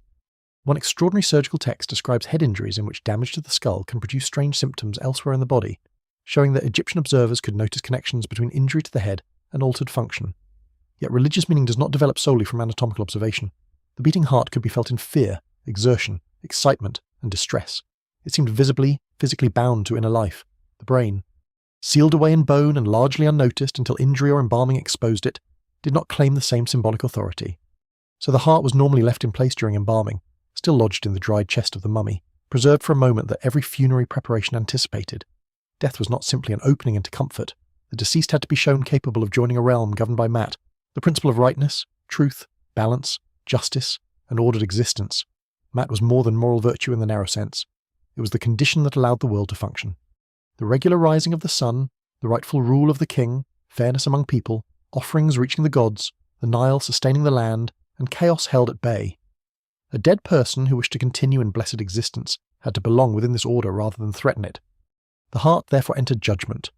In scenes repeated on papyri and coffin decorations, especially from the New Kingdom onward, the deceased is led into a divine court, the god Anubis, associated with embalming burial grounds, and the protection of the dead, attends the scales.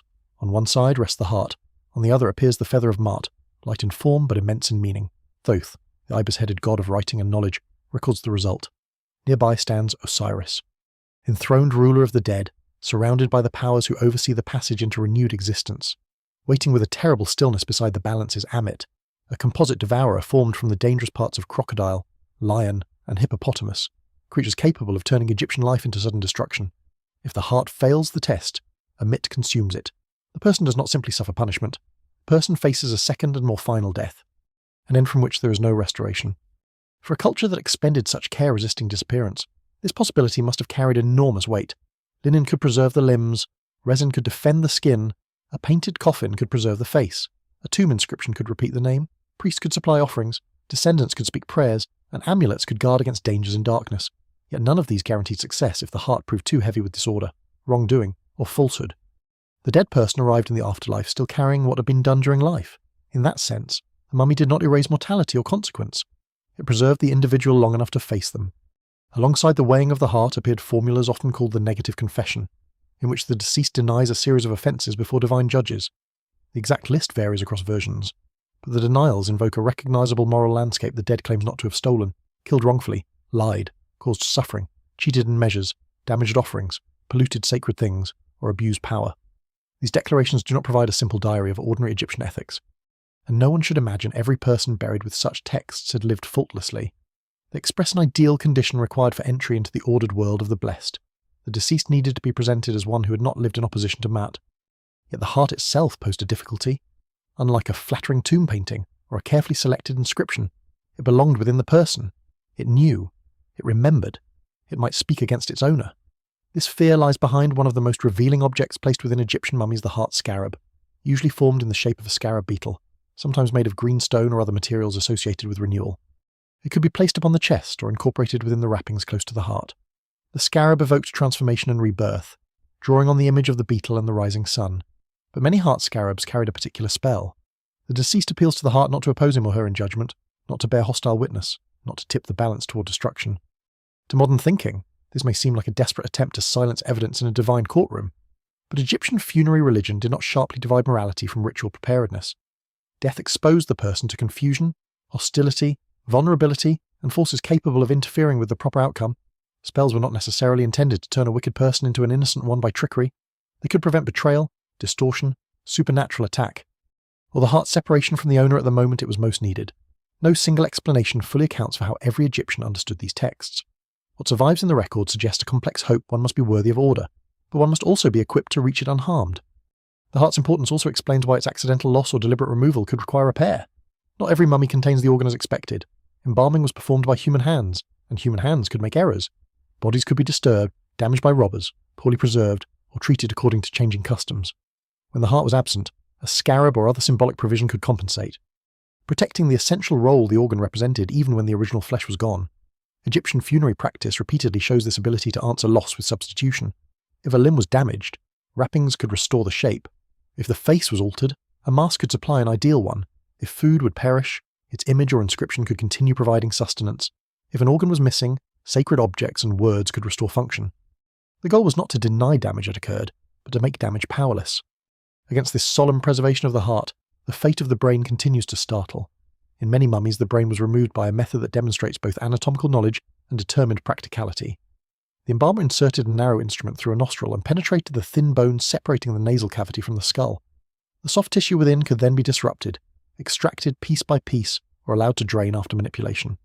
The process was neither clean nor delicate by modern surgical standards, but it served preservation. Brain tissue held moisture and decomposed quickly.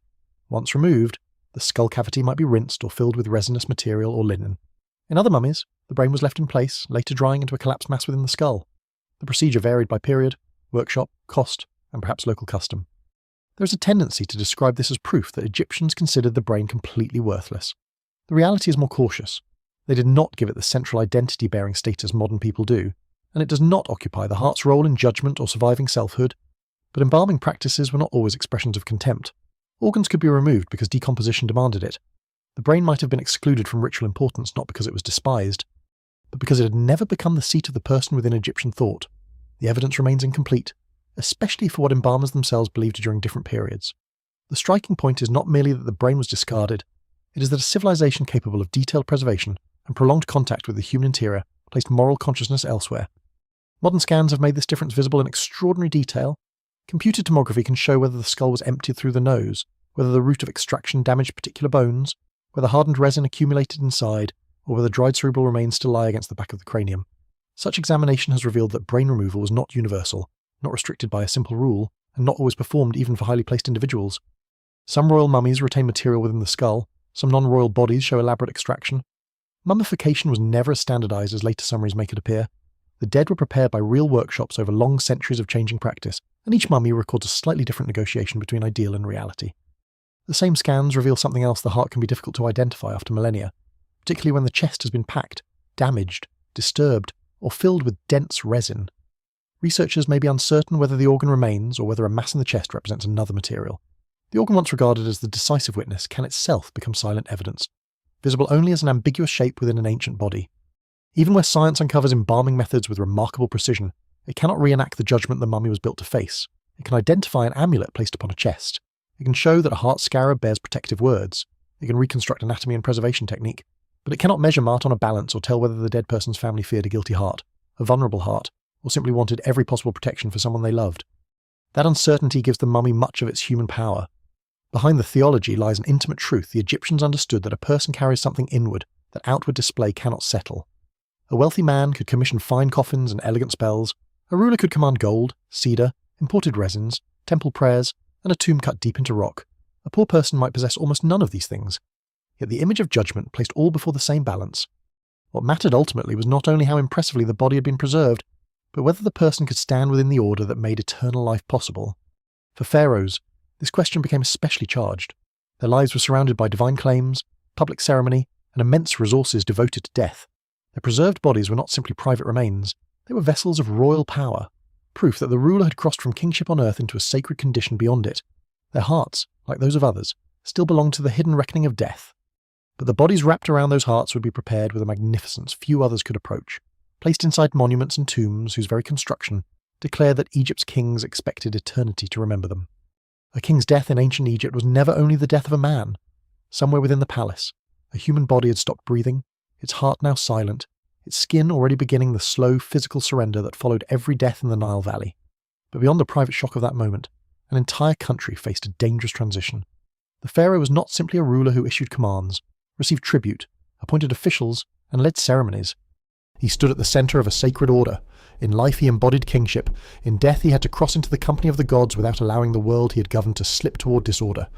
His successor would take the throne, temples would continue their rites, scribes would adjust their records, workers would proceed with the burial preparations, and the machinery of Egypt would strive to appear unbroken. Yet in the hidden rooms where the royal corpse was prepared, the vulnerability of power became impossible to ignore. The man who had been addressed as Lord of the Two Lands now depended on embalmers, linen, salts, oils, priests, and the careful protection of his lifeless flesh. Royal mummification gave this vulnerability a form of astonishing grandeur. For rulers who commanded Egypt's resources, death could call upon the finest materials, the most skilled specialists, the authority of the priesthood, and the accumulated ritual knowledge of generations. The king's body might be treated with imported resins, carefully packed to preserve human shape, wrapped in enormous amounts of linen, equipped with jewellery and amulets, enclosed within coffins of extraordinary workmanship, and placed in a tomb filled with objects intended to continue royal existence beyond the grave. Yet no quantity of gold could erase the underlying truth. The pharaoh's eternity still depended on a body that could dry too far, collapse, be mishandled, rot, burn, be robbed, or be torn apart by those seeking treasure. Egypt's most exalted dead were also among its most carefully defended because their destruction carried meanings far larger than the loss of a single corpse. In the earliest royal age, the king's grave was already a declaration that he occupied a different place in death from ordinary people. At Abydos, early rulers were buried in large chambers accompanied by goods and, in some cases, by the disturbing presence of subsidiary human burials connected to royal funeral rites. Later, during the Old Kingdom, royal burial ambition rose above the desert in the form of pyramids, vast stone statements of permanence, the pyramid of Djoser at Saqqara, the immense structures of Sneferu, Khufu, Khafra, and Menkaure, and the temple complexes attached to them transformed the king's afterlife into architecture visible across the landscape. A ruler no longer vanished quietly into the western desert. He became fixed into the horizon itself, surrounded by ritual spaces where offerings, processions, priests, and royal memory could continue generation after generation. Yet the bodies from the Great Pyramid Age remain elusive. Tomb robbery, later disturbance, incomplete preservation, and the immense passage of time have left far less royal flesh from these kings than their monuments might lead one to expect. The pyramids endure more confidently than the mummies they were built to protect. This absence is one of Egypt's sharpest historical ironies. Khufu's Great Pyramid still dominates the plateau at Giza, engineered with a precision and scale that continue to inspire wonder. But the preserved body of Khufu is not waiting within it to answer modern curiosity. Stone survived. The king himself, at least as recoverable physical remains, did not. Royal burial had achieved unmatched monumentality before it consistently achieved the extraordinary bodily preservation later associated with Egyptian rulers. As centuries passed, the focus of royal burial changed. By the New Kingdom, beginning in the 16th century before the Common Era, kings were no longer building giant pyramids as their primary tombs. Instead, many were buried in hidden rock-cut chambers in the Valley of the Kings, a dry and desolate branch of the western Theban landscape. Above the valley rose a natural mountain peak with a pyramidal shape, as though the old royal symbol still stood watch, while the tombs themselves disappeared underground. Concealment offered an appealing defence. Rather than announcing a king's burial with a colossal target visible for miles, workers cut corridors and chambers into limestone cliffs, decorated them with texts and images of the king's passage through the underworld, sealed them, and attempted to hide the entrances beneath debris and silence. The royal tomb was now less a massive outward monument, and more a concealed cosmic interior. Its walls presented the dangerous nighttime journey of the sun god, the hours of darkness through which renewal had to be achieved, the gods who guarded gates and regions, and the king's identification with divine forces capable of rebirth. In these chambers, royal death was placed inside the structure of the cosmos itself, just as the sun entered darkness each night and returned at dawn. The king passed through death toward renewed existence. His mummy rested within that journey, not as a forgotten remnant at the end of a decorated tunnel, but as the bodily form through which royal restoration could take place. The mummies of New Kingdom rulers reveal the extraordinary level the embalmer's art had reached, but they also reveal its unevenness. Some royal bodies preserve striking details, hair still attached to the scalp, facial structures that allow a faint sense of individuality, hands arranged with care, skin darkened and tightened yet recognisably human. Others suffered from overuse of resin, poor preservation, later damage, or violent disturbance by robbers and restorers. The royal title did not guarantee perfect results. A mummy could be surrounded by the finest ritual equipment in Egypt, and still emerge physically damaged by embalming choices, tomb conditions, robbery, or later attempts at rescue. The body often identified as Sekhenen-Retah, a ruler from the final struggle against the Hyksos before the beginning of the New Kingdom, preserves a particularly violent story. His mummy bears severe head wounds consistent with a brutal death, perhaps in battle, perhaps after capture, though the exact circumstances remain debated. The injuries are not smoothed away by royal dignity. The crushed face and damaged skull bring the ruler startlingly close to the physical dangers of his age. Here is no serene abstraction of kingship, but a man whose body carried trauma into embalming and onward through thousands of years. Even the most sacred royal restoration could not entirely conceal the way a king had died. A different royal body, that of Ramesses II, offers an almost opposite kind of encounter. He ruled for decades during the 13th century before the Common Era, commissioned monuments on a staggering scale, celebrated military triumphs, fathered a vast family, and lived into advanced age. His mummy retains the form of an elderly man whose reign had stretched longer than the lives of many of his subjects. The face is thin, the nose prominent, the hair preserved in traces. And medical investigation has indicated age-related conditions that remind modern observers that the ruler behind colossal statues and carved scenes of victory also inhabited an aging body. Royal imagery tended to show kings eternally vigorous, dominating enemies and presenting offerings with perfect posture. The mummy reveals what public stone rarely admits: the divine ruler grew old. His joints changed, his teeth suffered, and eventually he died. Perhaps no royal mummy has shaped the modern imagination more powerfully than that of Tutankhamun, though his historical reign was brief and his political significance limited compared with Egypt's greatest rulers. He died young, was buried in a tomb far smaller than those planned for long-reigning kings, and was almost certainly interred with haste. Yet because his tomb escaped the thorough plundering that emptied most royal burials, its discovery in 1922 provided an unmatched view of the material world assembled around a dead pharaoh. Shrines nested within shrines, coffins enclosed coffins, gold covered the royal form, furniture, chariots, beds, clothing, food, weapons, statues, vessels, jewellery, and ritual objects crowded the chambers. The burial did not simply preserve wealth, it built an entire protected environment around a young king, whose journey into eternity needed every possible advantage. At the centre lay his mummy, surrounded by magnificence but not immune to damage. Resins used in his burial hardened so heavily that the body became attached to the innermost coffin, creating immense difficulty for those who later examined it. When investigators removed the mummy and separated adornments, the body suffered severe disruption. This damage belongs not to ancient robbery alone, but to modern eagerness to reach the treasures attached to the dead king. Tutankhamun's fame therefore carries an uncomfortable contradiction. His burial revealed royal funerary preparation in astonishing richness, precisely because it remained unusually intact, yet the act of revealing it changed the body it had been designed to preserve. The king was saved from most ancient thieves only to face the intrusive curiosity of the 20th century. His mummy has also become a focus of scientific and popular speculation. Questions have surrounded his health, ancestry, cause of death, physical appearance, possible congenital conditions, infection, injury, and the political turbulence of the royal family into which he was born. Modern imaging and genetic studies have offered evidence, while interpretations remain contested in important respects. Scholars still debate portions of his medical history and the degree of certainty that should be placed upon reconstructions drawn from damaged remains and complex genetic material. What can be stated more firmly is that Tutankhamun's mummy was not an idealized golden face. Beneath the mask was the preserved, fragile body of a young person subjected to an elaborate burial because he had been king.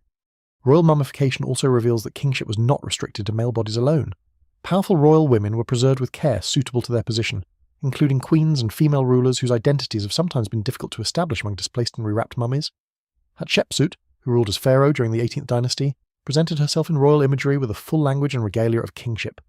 Even as her life and political memory became vulnerable after death, a mummy identified by many researchers as hers was associated through medical and physical evidence with remains from the royal burial world, including a tooth found in funerary equipment bearing her name, though details of identification have been subjected to scrutiny and debate. Her case shows how a royal person could be threatened not merely by decay or robbery, but by later political efforts to reduce or obscure memory. A body might survive while the public identity once attached to it became damaged, erased, or uncertain. The royal mummy was therefore connected to legitimacy. A new king succeeded not into an empty office, but into a relationship with dead predecessors and divine ancestry.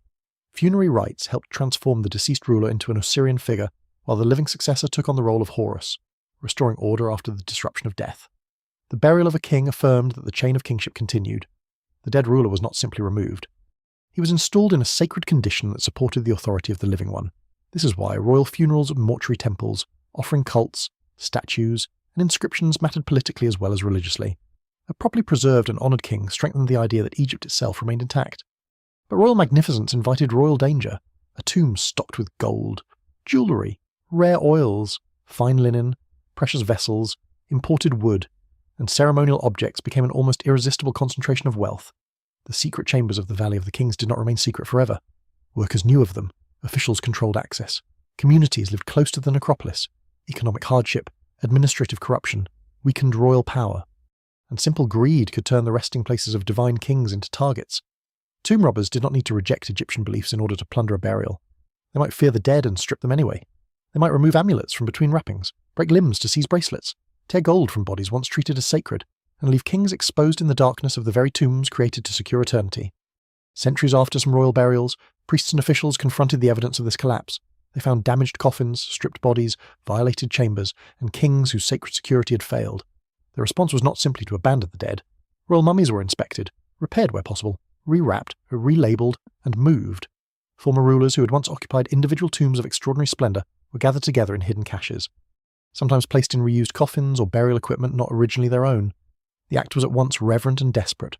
It preserved what could still be protected, but it also acknowledged that the grand promises of royal burial had collided with historical reality. The kingdom that had once built hidden palaces for each dead ruler could no longer safely leave them there. When those caches were eventually discovered in modern times, the gathering was almost unimaginable: kings, queens, and royal relatives lying not in isolated triumph, but together in concealment, displaced survivors of robbery and rescue, Rameses II, Seti I, Thutmose III, and others emerged from a secret refuge rather than the untouched splendour of their original tombs. Their presence revealed a final truth about royal mummification. It was never only about luxury. It was about persistence after every protection had failed. Architecture could be breached, gold could be stolen, names could be confused, bodies could be moved from coffin to coffin, wrapped again by later hands, hidden in cliffs, and carried into a future no Egyptian priest could have imagined. Still, someone had believed it necessary to save them. The pharaoh's mummy began as the most privileged of bodies, supplied with a kingdom's devotion and material wealth, tied to the continuation of order beneath the gods. Yet over time it became something even more revealing, a witness to the fragility of power. Kings who claimed eternity endured not because their tombs remained inviolate, but because others, often under difficult and uncertain circumstances, chose to protect what remained of them: their faces, their wounds, their aged limbs.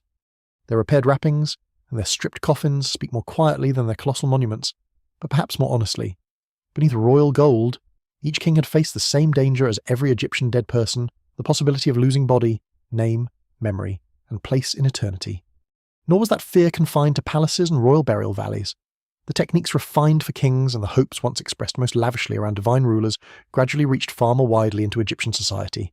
Priests, officials, craftsmen, women, children, villagers, and families of modest means also sought ways to keep their dead recognisable and protected. The pharaoh might command the richest preparation, but the longing beneath the linen was not royal at all. It belonged to anyone who had looked upon a body they loved and refused to accept that death should have the final right to erase it. The desire to resist erasure did not remain behind palace walls or within the hidden chambers of kings.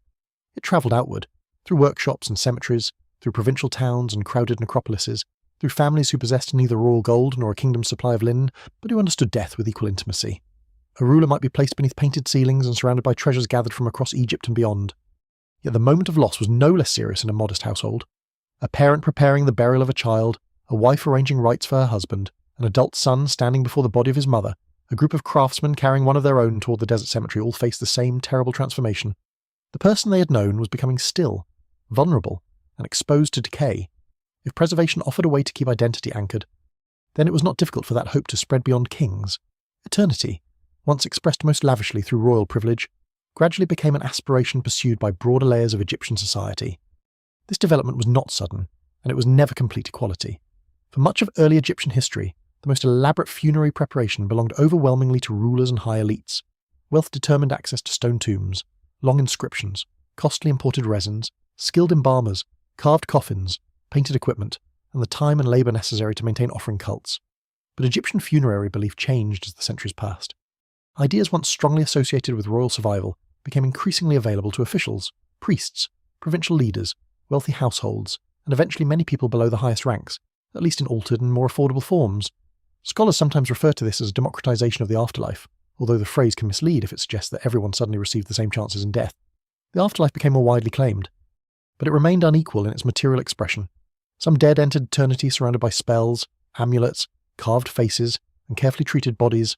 Others relied on simpler wrappings, cheaper coffins, shared family burial spaces, or the old preserving power of desert sand. During the Old Kingdom, elite officials built tombs near royal complexes and filled their chapels with scenes of the abundant life they hoped to sustain forever. They were not kings, yet they increasingly presented themselves as recipients of offerings, owners of eternal estates, and individuals whose names and images deserved permanent protection.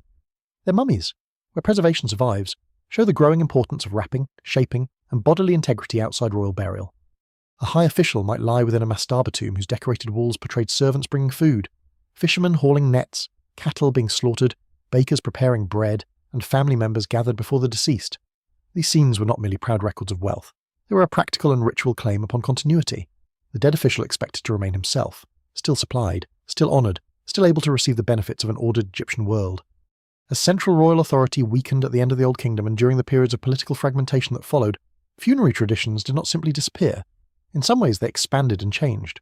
Coffin texts, collections of spells written inside coffins and on funerary equipment, appeared for non-royal individuals who sought protections, transformations, and access to afterlife possibilities that earlier surviving texts had emphasized in royal burials. The inside of a coffin could become a private universe of words routes through dangerous regions, formulas for avoiding harm, instructions for assuming powerful forms, provisions for joining gods or reaching fields of abundance. A person did not need to lie beneath a pyramid to be equipped with sacred knowledge. A wooden coffin, painted and inscribed for an official, priest, or prosperous provincial person, could become its own carefully prepared vehicle of eternity. One of the most evocative images to emerge from Middle Kingdom coffins was a painted map sometimes called the Book of Two Ways, found on the floors of certain coffins, especially associated with burials at Deir el-Bersha.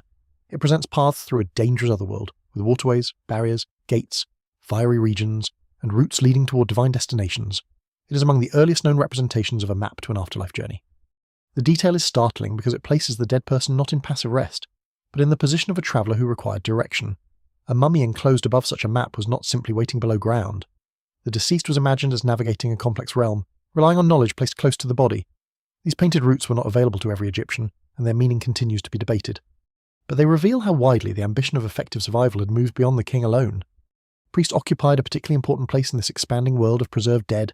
During life, priests served gods through purification, offerings, temple ritual, administration, and the care of sacred images.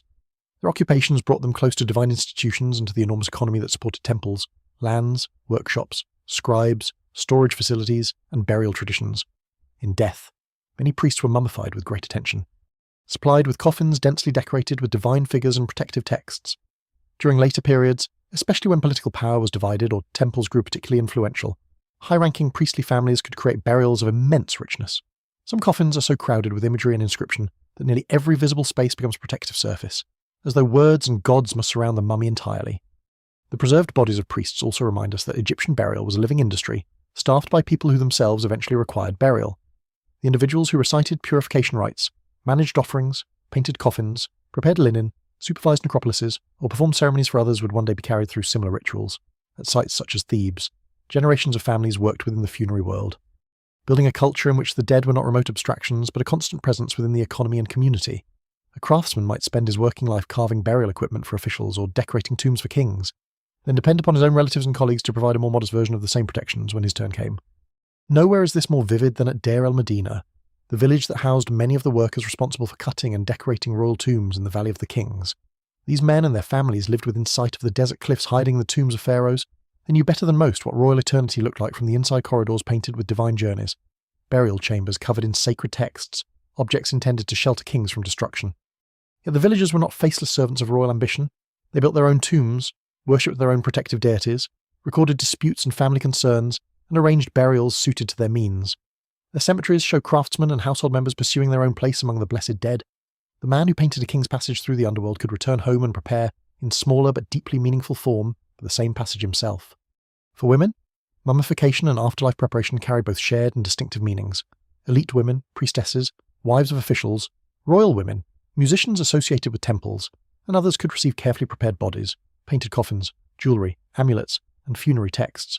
The coffins might present them wearing elaborate wigs and collars, appearing youthful and composed regardless of the condition in which death had taken them.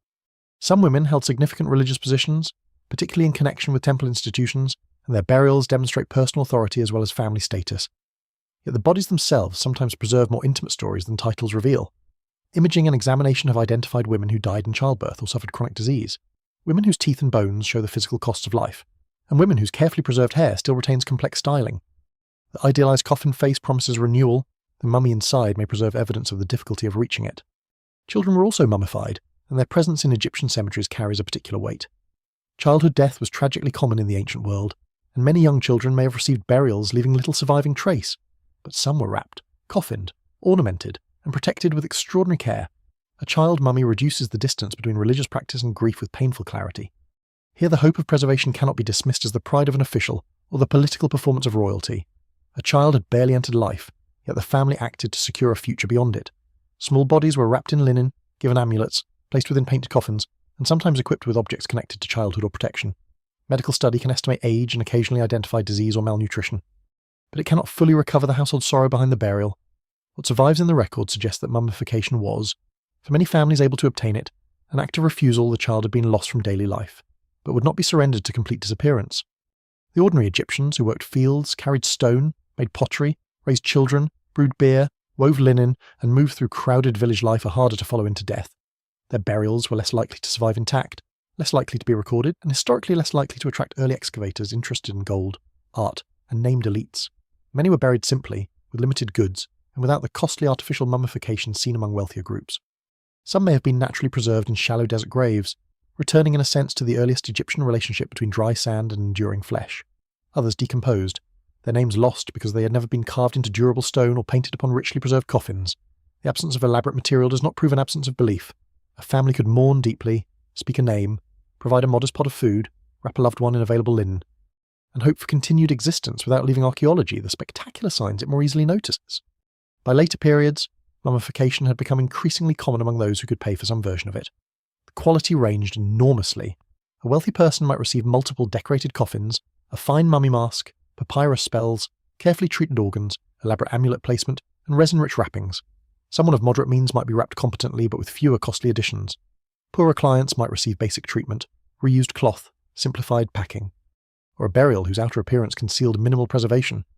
Herodotus's description of embalming offered at different price levels reflects a society in which death preparation had become both sacred service and commercial transaction.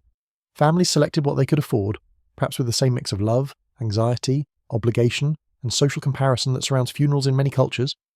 This expanded demand supported a vast network of labour. Linen had to be woven in enormous quantities.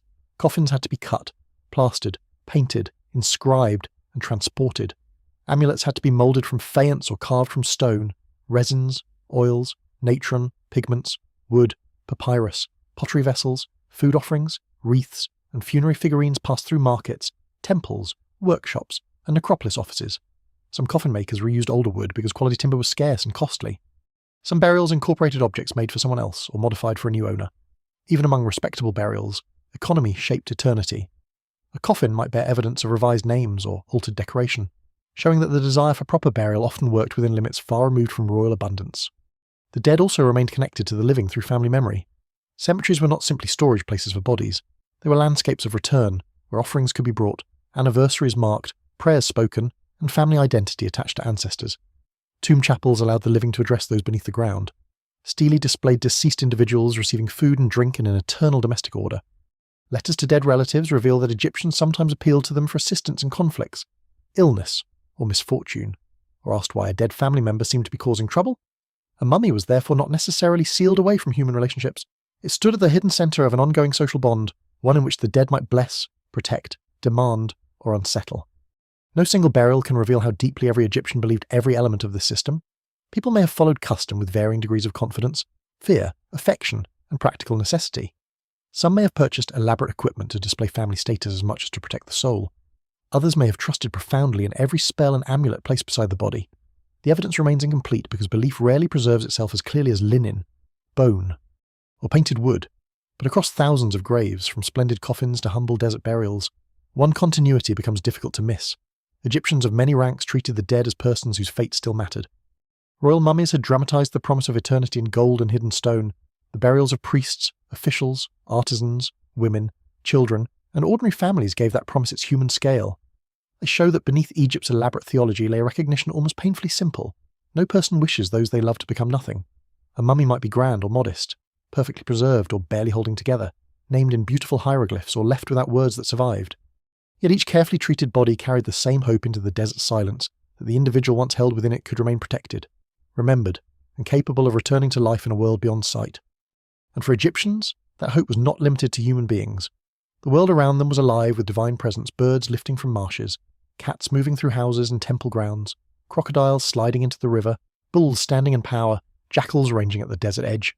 If human bodies could become vessels of sacred survival, then certain animals too could be preserved, offered, revered, and multiplied by the millions in dark underground galleries whose scale still challenges understanding.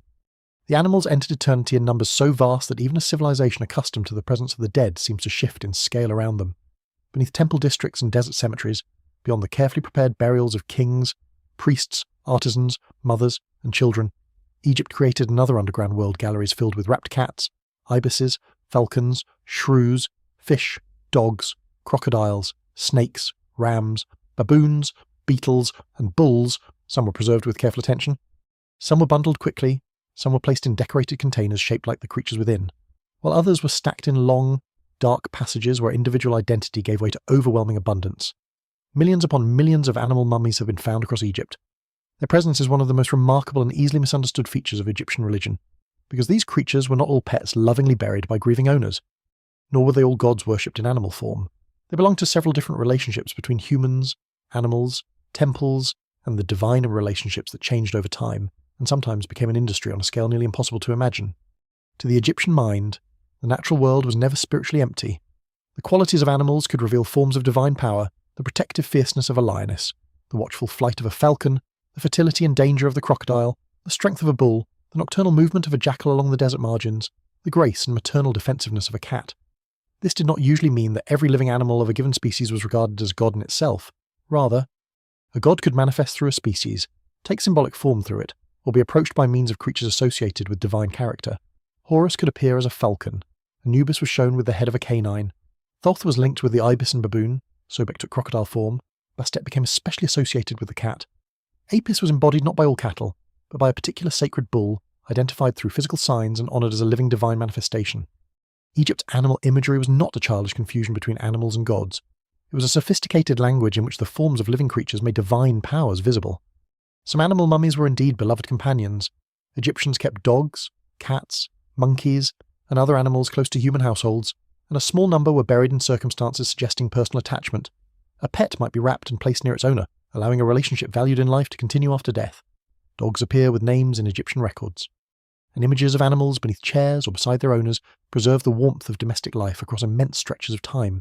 A carefully prepared pet mummy, especially one placed in association with a human burial, may carry a grief immediately recognisable in the modern world. The death of an animal capable of companionship could be treated not as the disposal of a creature, but as the loss of a member of the household whose presence was worth preserving. Other animals served practical or symbolic roles as provisions for the dead. Mummified food offerings, including cuts of meat and prepared birds, were placed in tombs so that the deceased would not lack nourishment in the next life. These offerings could be wrapped, treated, and enclosed in containers, transforming food into enduring funeral equipment. A tomb stocked for eternity needed not only bread, beer, fruit, and vessels, but the richer foods associated with abundance and status. Such remains remind us that mummification was not reserved only for complete bodies. Egyptians could apply preservation to anything whose continued availability mattered in the afterlife. A joint of meat wrapped and placed beside a coffin participated in the same effort to defeat the limits of time. There were also sacred animals that received burials of exceptional importance because they were understood as individual divine manifestations during life. The Apis bull at Memphis is among the most famous. A living bull marked by particular characteristics was recognized as associated with Ptah and later linked strongly with Osiris after death. During its lifetime, it could be maintained with ritual care and public reverence. When it died, its burial was treated with immense seriousness, involving embalming, ceremony, and interment in the underground galleries known as the Serapeum at Saqqara. There, massive stone sarcophagi intended for sacred bulls lined great subterranean corridors. Their scale is astonishing. A visitor moving through such a space is confronted not with a small private burial, but with the weight of state-supported devotion concentrated around animals considered singularly holy. Crocodiles could also occupy this sacred category in particular cult centres associated with Sobek. The crocodile was both terrifying and worthy of reverence, a creature belonging to the river that sustained Egypt while also capable of violent death. At locations such as the Fayum and Komombo, Sobek's association with fertility, royal power, water, and danger gave crocodiles religious prominence. Some mummified crocodiles are large adults, carefully treated and preserved. Others are young animals, sometimes placed together. A huge crocodile lying wrapped in linen is among the clearest expressions of the Egyptian willingness to face danger, not merely with fear, but with worship. A force capable of taking life could also embody protection, vitality, and divine strength. The natural world was not divided into harmless creatures to love and dangerous creatures to destroy. It was filled with powers that demanded recognition. Yet the largest category of animal mummies belonged to a different practice votive offerings, especially from the late period onward and into the Ptolemaic and Roman eras. Worshippers could acquire a mummified animal connected with a particular god and offer it at a temple or sacred necropolis, a person seeking favour, giving thanks, fulfilling a vow, expressing devotion, or hoping to carry a request before the divine might present an ibis to Thoth, a cat to Bastet, a dog or jackal-associated mummy to Anubis or Wepwawet, a falcon to Horus, or another species linked with a cult. The animal was not necessarily a treasured pet, nor a uniquely divine individual. It functioned as a sacred offering, a material act of communication between deity and god. just as a candle, offering, written prayer, or donation can embody devotion in other religious traditions.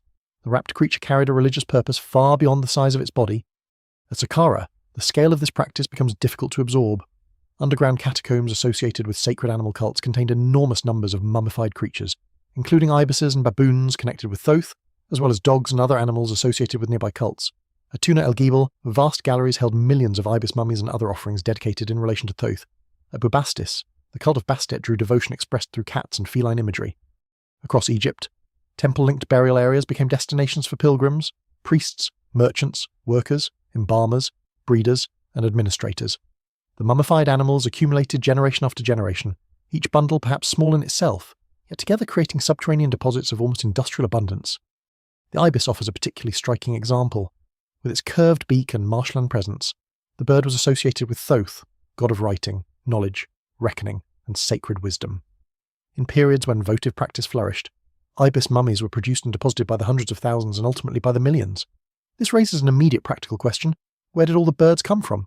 Wild capture alone may not have supplied demand consistently, and researchers have examined whether ibises were bred or managed around temple institutions. Scientific work, including genetic investigation, has complicated the picture, suggesting that large-scale permanent captive breeding may not fully explain all of the animals, and that wild or seasonally managed populations could have played a substantial role. Scholars still debate exactly how temples obtained such immense quantities across time and region. What is clear is that the demand for sacred animals required an organised system connecting environment, labour, ritual, and economy. Cats present an image at once familiar and deeply unsettling. Bastet, whose cult centre at Bubastis became famous, developed from a lioness-like protective goddess into a deity commonly represented with feline associations, linked with protection, fertility, music, domestic well-being, celebration, and female power. Cats were valued in Egyptian households and visual culture, but the thousands of cat mummies produced for votive devotion indicate that many animals were not preserved after long lives as household companions. Some were killed while young, apparently to supply religious demand. The image of a small cat mummy, carefully wrapped and perhaps placed in a feline-shaped coffin, can therefore represent affection for the divine rather than affection for that individual animal. This is uncomfortable to modern sensibilities, yet it belongs to a world in which the offering's sacred purpose could justify the animal's death. Reverence for a species or for the god associated with it did not necessarily translate into protection of every creature's life. The treatment of the animals varied enormously. Some mummies were prepared with surprising craftsmanship, their wrappings woven into patterned arrangements, and their bodies substantially complete inside. Some had painted features or were enclosed in bronze or wooden containers representing the associated animal. Others were hurriedly bundled, containing only part of a body feathers, a bone, a skull, scraps of fur, or fragments wrapped to resemble a complete creature. Modern X-rays and scans have revealed bundles that appear outwardly to be full animal mummies, but contain incomplete remains or, in some cases, no recognisable animal body at all, only linen, mud, reeds, eggshell, or other filler material. This discovery led easily to accusations of ancient fraud priests or embalmers selling false offerings to trusting pilgrims. Deception almost certainly occurred in some cases. Wherever demand, payment, sacred authority, and a mass production meet, the possibility of dishonesty is real. But the interpretation is not always simple. An offering may not have needed an entire animal to be ritually effective. A fragment of sacred material, wrapped into the recognised shape of the creature and properly dedicated, may have been understood as sufficient. A shrine does not always require the complete physical presence of what it represents. Religious power can operate through symbols, portions, images, or contact. The evidence remains incomplete, and individual bundles may reflect different explanations, genuine fraud, economic shortcuts, accepted ritual substitutions, damaged contents, or practices that made sense to participants even if they disappoint modern expectations. What seems like an empty package under a scan may have been regarded not as false, but as a valid vessel of dedication. Animal mummification was also closely connected to temple economies. To produce votive offerings in large numbers required supply chains as real and demanding as those serving human burial. Animals had to be captured, raised, housed, fed, killed, or allowed to die, prepared, wrapped, stored, sold or offered, transported, and buried. Linen and resin were required, though frequently in smaller quantities or lower quality than for wealthy human dead. Priests supervised sacred practices, but many other hands must have participated: handlers, hunters, farmers, craftsmen, embalmers, scribes, guards, labourers who dug or expanded galleries, and workers who transferred bundles into underground chambers. Pilgrimage and offering brought money and goods into temples, strengthening institutions that were religious centres and powerful economic organisations at once. This commercial dimension does not make the devotion meaningless. A pilgrim arriving at a temple with a request concerning health, fertility, family, success, protection, or gratitude may have approached the offering with absolute sincerity.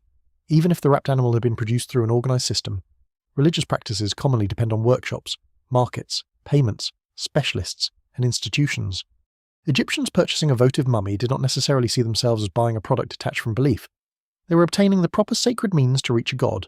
The temple, in turn, accumulated offerings that demonstrated the god's importance and the continuing flow of human need toward divine power. In the dark animal galleries, individuality becomes hard to recover. A human mummy often draws attention toward biography and name, a face, an age, a life shaped by status, disease, labour, or family. A chamber filled with thousands of small wrapped ibises or cats gives a different impression. The creatures form a collective offering, a material tide of repeated devotion. Each bundle once passed through human hands, each represented an act performed at a particular time for a particular reason. Perhaps with a prayer never written down and never preserved, but buried together, they become almost geological, layer upon layer of religious action compressed into the desert underground. There is an eerie beauty in these spaces, and also a warning. Egyptian reverence for the divine forms of animals coexisted with their use, control, sacrifice, and commodification. The same civilization that preserved a cat in honour of Bastet could raise young animals for the purpose of offering them. The same temple that honoured Thoth in the form of the ibis could require an immense and sustained supply of birds. The mummy bundle turns nature into a message. But in doing so, it also reveals the human power to reorganise living creatures around spiritual desire. The animals did not choose eternity. Their bodies became part of Egypt's effort to communicate with forces greater than itself. Still, it would be wrong to reduce them to victims or merchandise alone. The animal necropolises reveal a world in which people believed the divine was near enough to approach through feathers, fur, scales, teeth, claws, wings, and carefully folded linen. Human beings were not alone in sacred transformation. The crocodile could carry river power into death. The falcon could hold the skyward gaze of Horus. The ibis could enter the hidden realm as an offering to wisdom and reckoning. The cat could become an intimate sign of protection presented to a goddess loved across generations. Beneath the desert, these creatures created a second population of the preserved dead, silent companions to the human mummies whose hopes for eternity had given rise to the practice in the first place.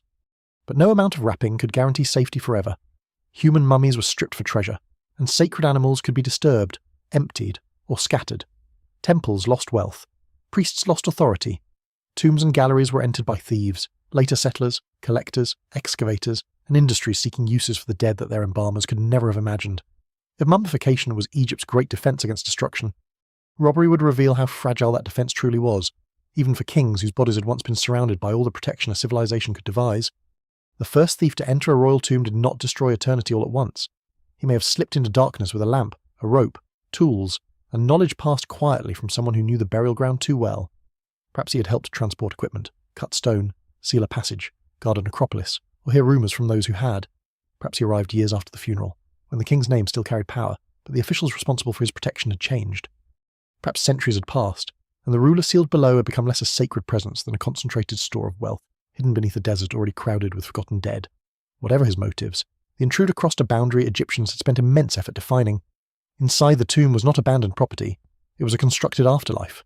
To break into it, strip it, and damage the mummy at its centre was to attack the continued existence of a person who had been prepared, protected and named so that death would not erase him. The temptation was immense.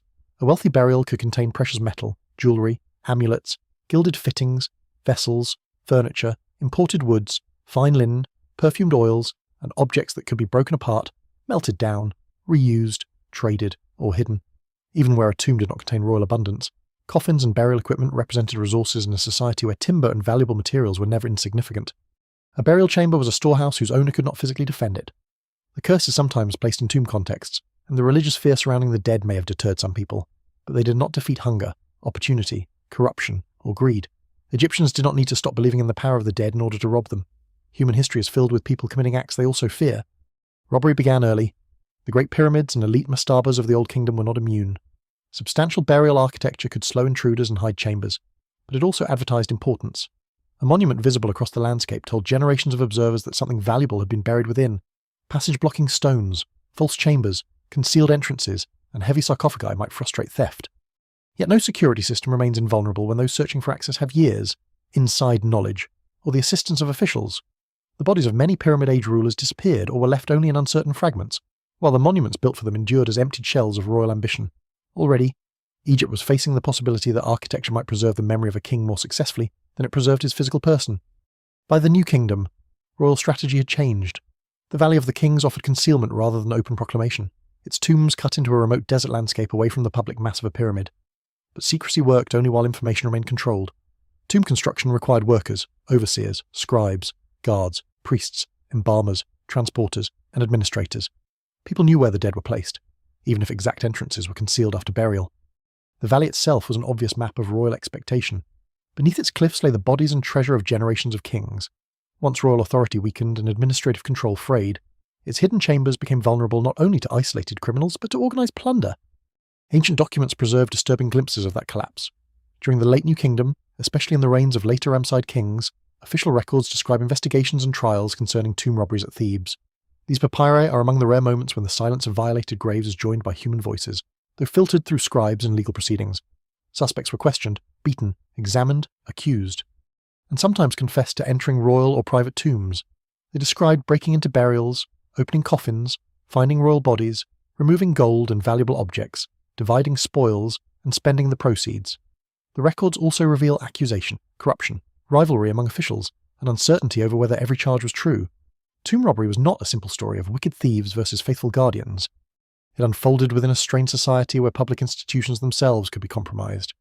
One account concerns the tomb of a king from the earlier struggle that had helped establish the New Kingdom, Sobekemsaf, whose burial was described as having been entered and robbed. The thieves reportedly broke through the masonry, reached the king and queen, removed precious material from their mummies and coffins, and divided the wealth. The exact legal and historical details preserved in these documents require caution. Because confessions extracted under pressure are never transparent evidence, still, the broader reality is unquestionable. Royal tombs were violated. Mummies that had been wrapped with protective amulets and divine spells were treated as obstacles between thieves and valuable metal. Fingers could be broken to remove rings. Necks and chests could be ripped apart to reach necklaces and scarabs. Gilded coffins could be stripped. Linen layers, so carefully laid down during funeral rites, could be slashed open in the dark. The violence of robbery is still visible on surviving bodies.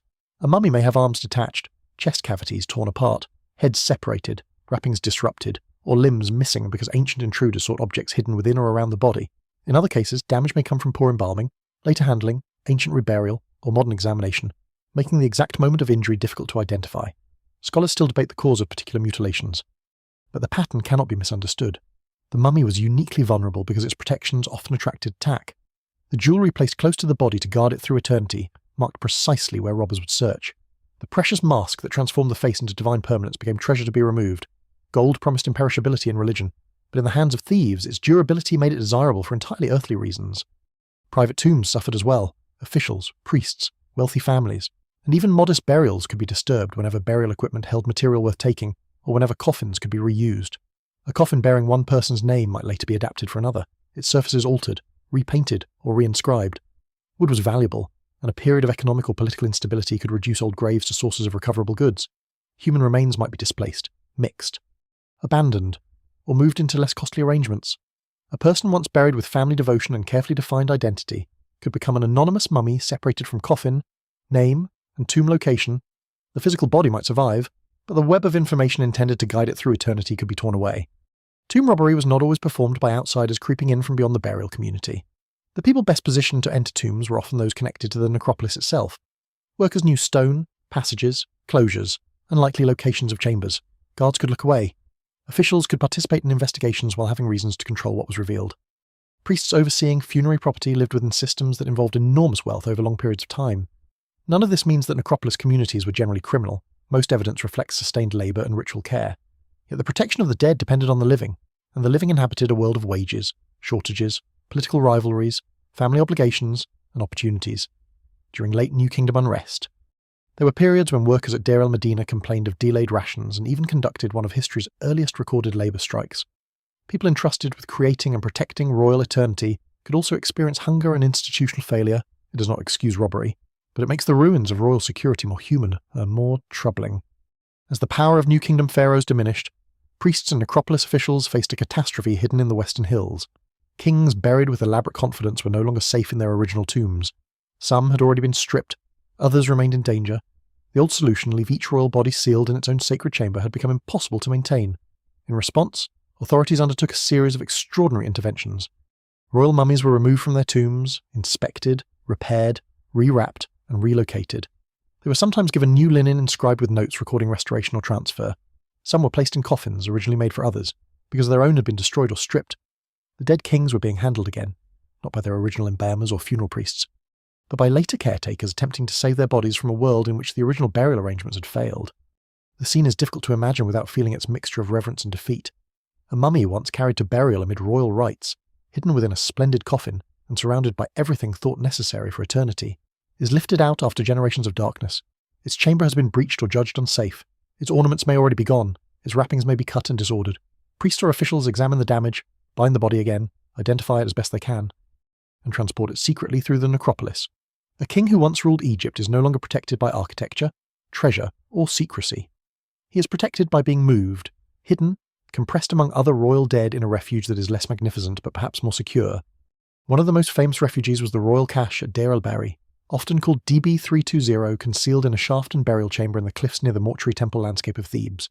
When its contents became known in the 19th century, it revealed an astonishing gathering of royal and elite mummies rulers who had originally been buried separately across generations, now brought together in secrecy.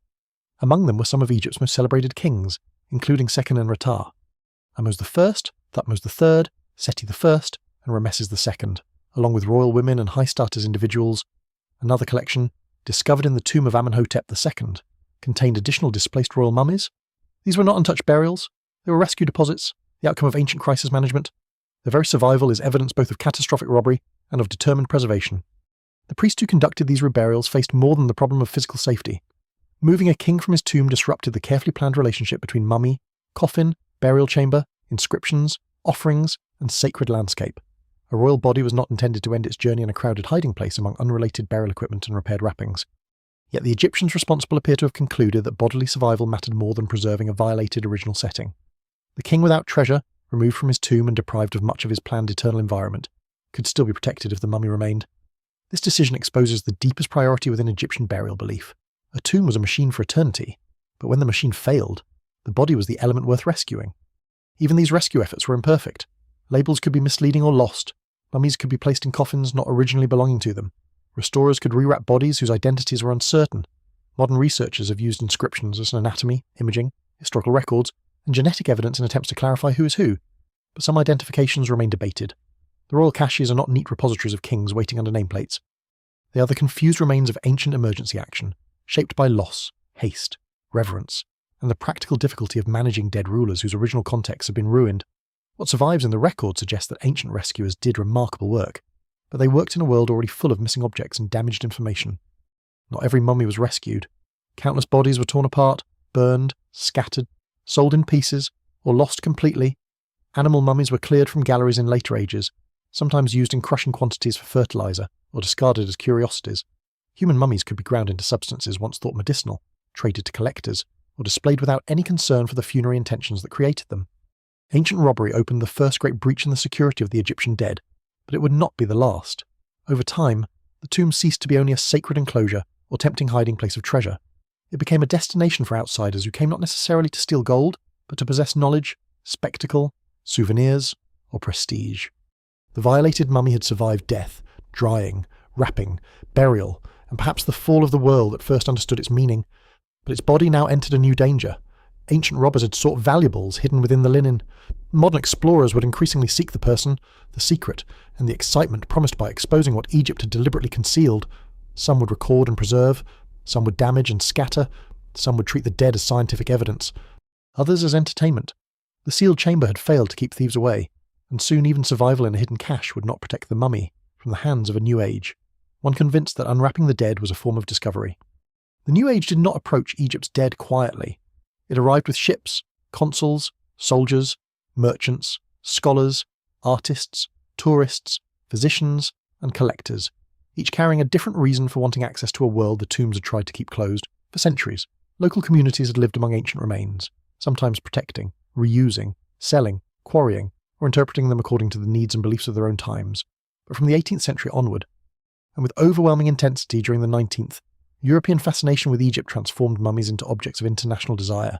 A wrapped body could be evidence of antiquity, proof of biblical chronology, material for medicine, a fashionable curiosity, a scientific specimen, a trophy of travel, or an entertainment displayed before an invited audience. The Egyptian dead had endured thieves searching for gold. Now they faced people who wanted the body itself. This shift grew from a broader hunger for Egypt. Monuments rose out of the desert with an authority that seemed to challenge familiar histories of the world. Temples were covered in writing few outsiders could yet read. Colossal statues, Obelisks, pyramids, tomb paintings, and funerary objects promised access to an ancient civilization at once visible and inaccessible.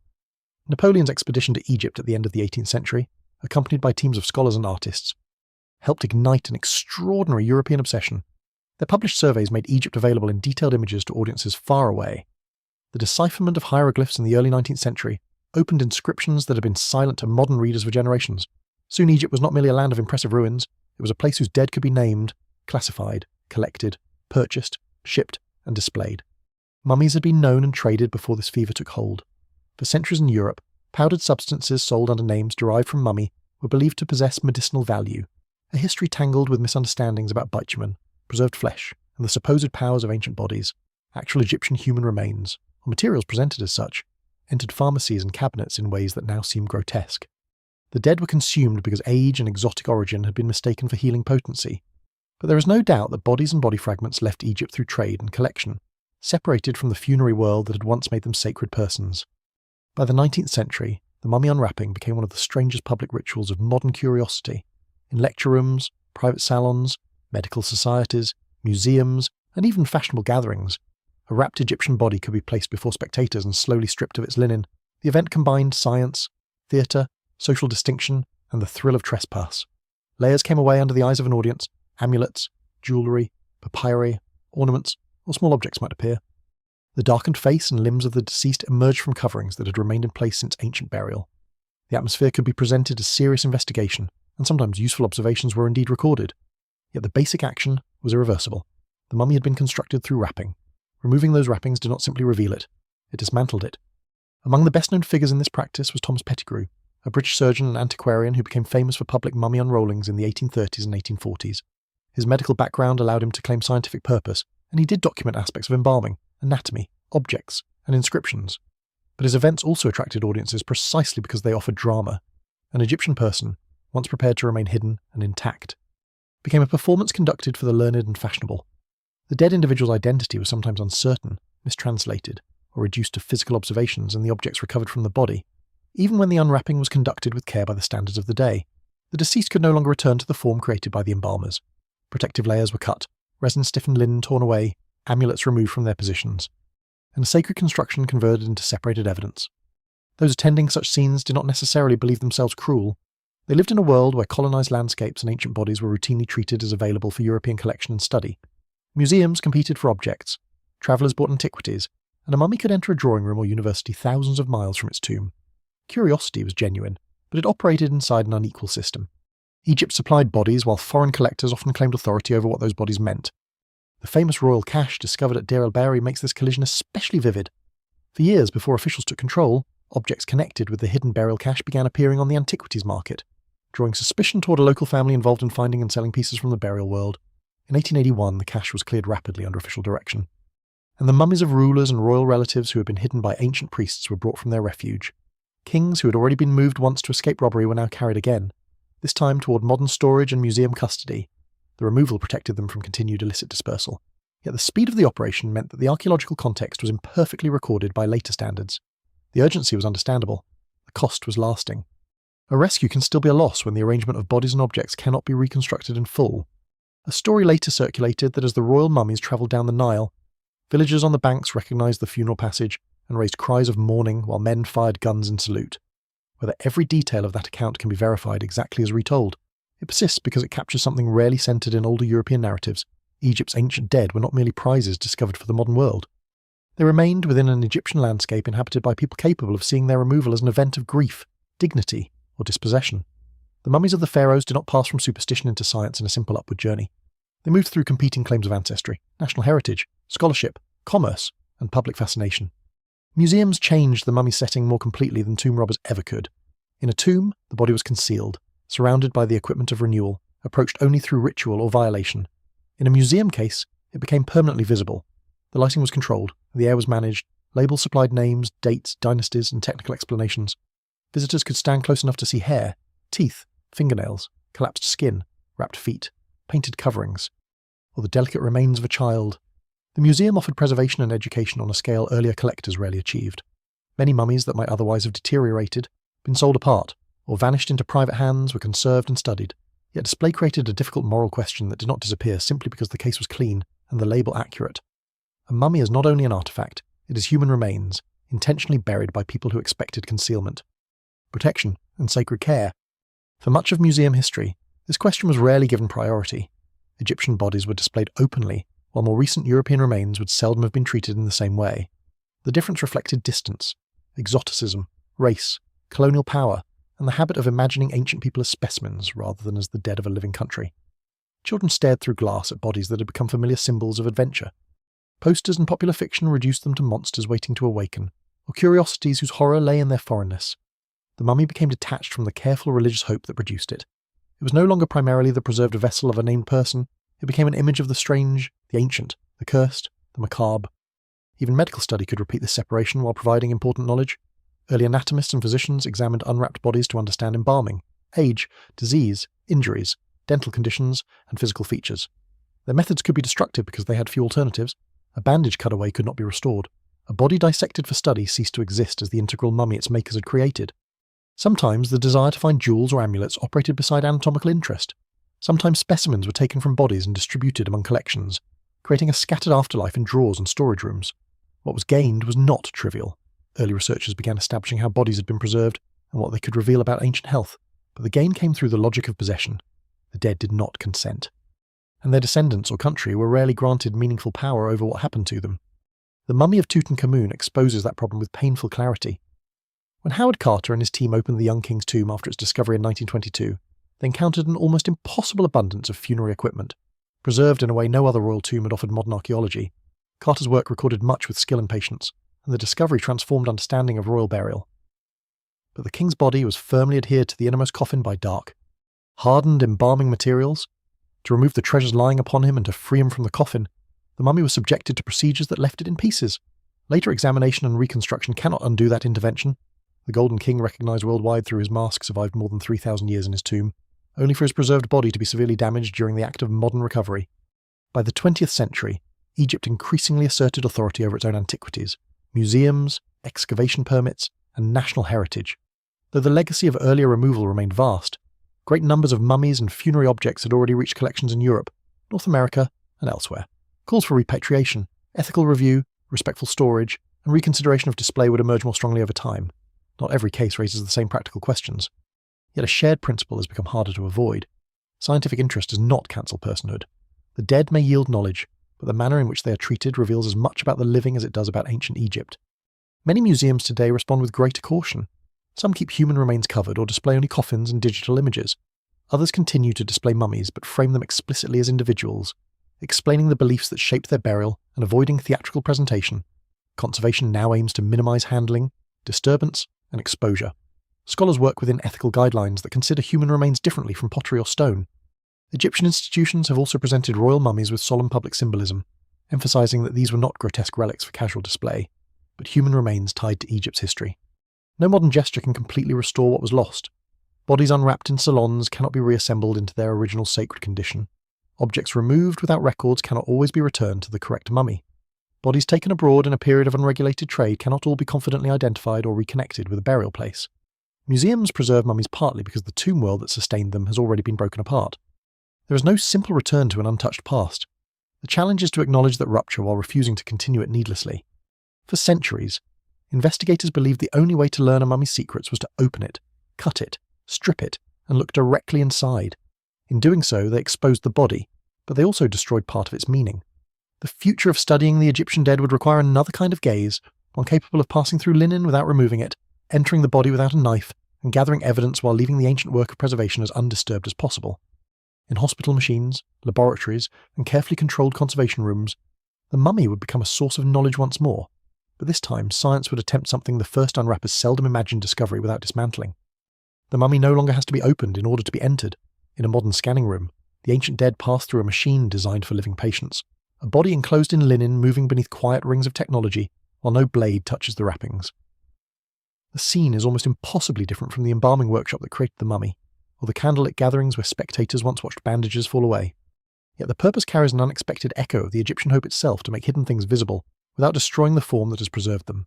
The dead remain wrapped, the amulets remain in position, the fragile skin, resin, bones, teeth, packed cavities, and sealed wounds are allowed to keep their ancient arrangement. Light of a kind no embalmer could have imagined travels through the body, and from within the darkness a new biography begins to appear. The first great change came with X-rays. Soon after their discovery at the end of the 19th century, investigators realised that rays passing through wrappings could reveal bones, jewellery, amulets, fractures, and the broad shape of what lay beneath. A mummy no longer needed to be fully unrolled to show whether it contained an adult, a child, an animal, or perhaps a deceptive bundle. But ordinary X-rays flatten complex remains into overlapping shadows. They can show dense objects and damaged bone, yet they struggle to separate one layer from another. Computed tomography, or CT scanning, transformed this ability.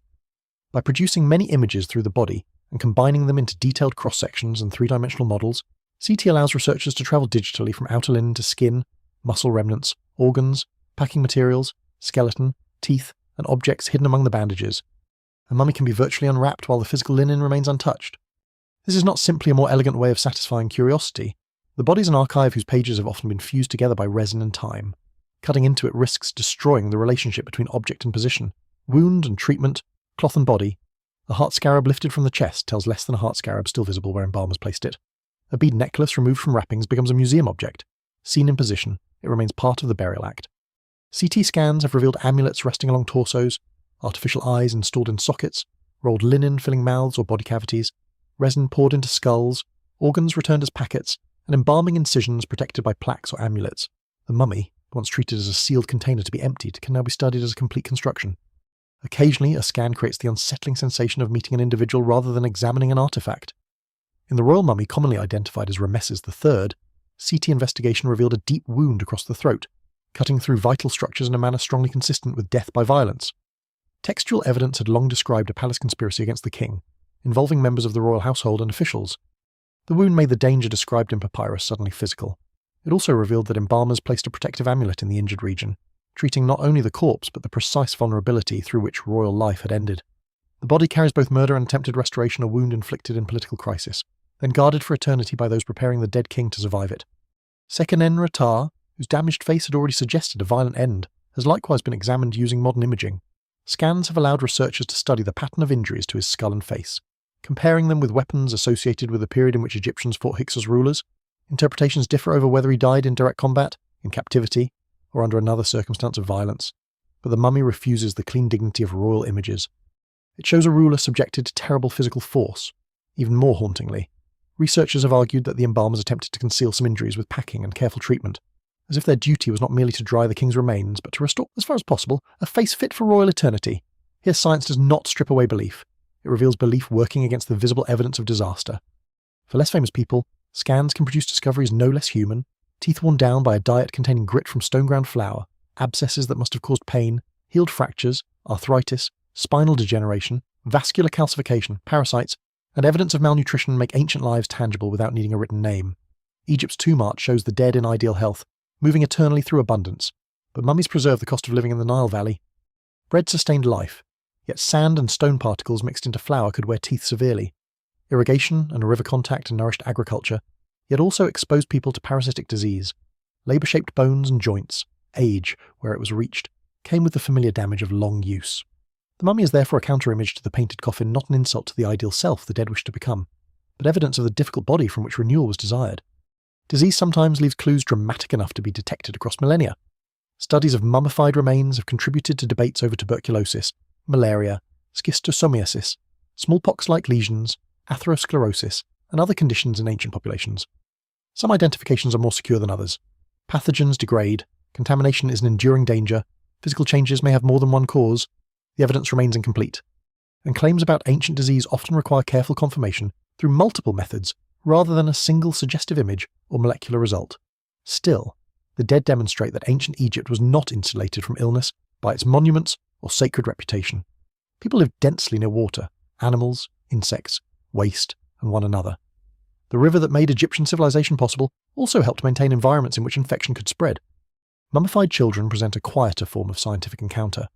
CT scanning can estimate age through bone development and teeth, recognize congenital conditions or trauma, and distinguish a child's body from the misleading proportions of a wrapped bundle, yet such findings often deepen uncertainty rather than resolve it. A scan may show that a very young child died, but not why. It may reveal careful wrapping or amulets, but not the names of the adults who arranged them. Some child mummies were once displayed with an ease that treated small bodies as curiosities. Modern examination increasingly confronts what they are evidence of lives cut short, and families who sought to preserve them through the most meaningful means available. Science also examines the materials placed around and within the body. Chemical analysis of residues from embalming vessels, wrappings, and mummies has identified mixtures including plant oils, animal fats, beeswax, bitumen in some later treatments, and aromatic resins or tars from trees such as conifers and pistacia. These studies reveal not one secret formula, but changing recipes adapted across period, region, body part, cost, and ritual purpose. Some of the substances possessed antimicrobial or water-resistant qualities, others provided fragrance, ritual significance, or a sealing coating. Particularly revealing finds from embalming workshop contexts have linked labelled vessels with specific substances and uses, suggesting that embalmers worked within a specialised vocabulary and a sophisticated material practice. A substance chosen for treating the head might differ from one used on linen or the body surface. The embalmers were not blindly pouring perfume upon corpses. They belonged to traditions of expertise refined through long practice and supported by trade routes reaching beyond Egypt. DNA appears to promise an even more direct route to the ancient person family, ancestry, inherited disease, biological relationships among royal bodies whose names and burials have been confused, but DNA from Egyptian mummies is unusually challenging. Heat, humidity in some burial environments, embalming chemicals, long handling, microbial activity, and contamination from excavators, museum workers, or previous investigators can damage or overwhelm ancient genetic material. Early claims often attracted excitement greater than the evidence could securely bear. More recent methods, especially those designed for degraded ancient DNA and contamination control, have yielded stronger results from some Egyptian remains, particularly from bones and teeth, but caution remains essential. One successful group of samples cannot guarantee that every famous mummy will reveal a clean genetic answer. The royal family surrounding Tutankhamun has become the best-known example of both the promise and controversy of genetic investigation. Studies combining CT imaging and DNA testing have proposed relationships among mummies from the late 18th dynasty and suggested that Tutankhamun was the son of closely related parents, a conclusion consistent with royal marriage practices that could concentrate inherited vulnerabilities. Other researchers have challenged aspects of methodology, identification, diagnostic interpretation, and the certainty with which particular diseases or causes of death have been presented. The young king's body has been asked to answer enormous questions: who his parents were, why he died, whether he suffered from particular conditions, whether family politics or genetic inheritance shaped his fate. Science has narrowed possibilities, but it has not turned his damaged mummy into a perfectly legible file. He remains an individual partly illuminated and partly hidden, much like the tomb before its door was opened. Other technologies add voices to the same investigation. Endoscopy can inspect limited interior spaces with minimal disturbance. Microscopy can identify textile fibres, pollen, plant remains, hair treatment, and parasites. Stable isotope analysis can offer clues about diet or movement. Radiocarbon dating can help clarify age when inscriptions are absent or suspected of reuse, though calibration and context must be treated carefully. Facial reconstruction can create a possible appearance from a skull, but it is an interpretation rather than a recovered portrait, especially when skin, weight, hair, age, and cultural presentation are uncertain. Digital models can display coffins and bodies for study without excessive handling. Each method uncovers a fragment. None restores a complete life. That limitation matters because the mummy invites overconfidence. A body feels direct, more truthful than a painted wall or royal inscription, but it is also shaped by embalming, drying, damage, robbery, rewrapping, museum treatment, and the questions modern researchers choose to ask.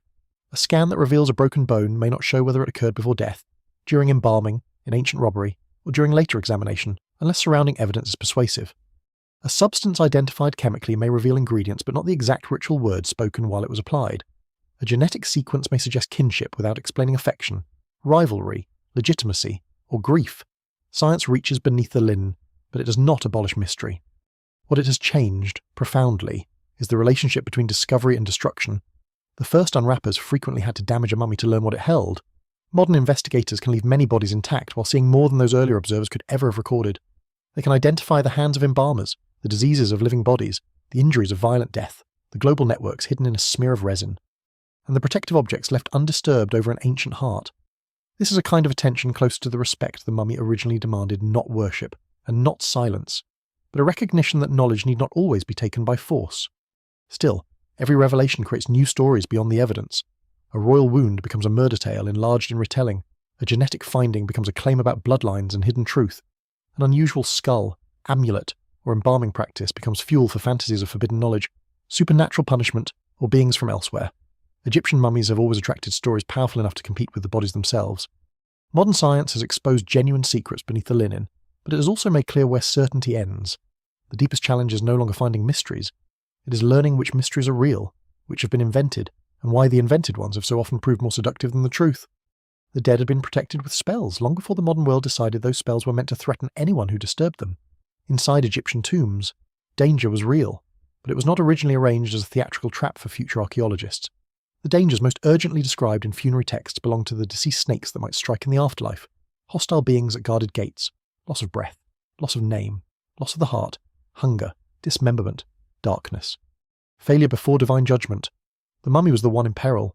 The living performed rituals, placed amulets, painted divine figures, and recited protective words because death was imagined as a hazardous passage through which the dead required assistance. Yet when modern people began entering tombs, opening coffins, removing objects, and exposing preserved bodies, the direction of fear changed. The question was no longer how the dead might be protected. It became whether the dead would punish those who touched them. No discovery fed this transformation more powerfully than the opening of Tutankhamun's tomb. In November 1922, after years of searching in the Valley of the Kings, Howard Carter found steps descending into a sealed entrance bearing ancient impressions.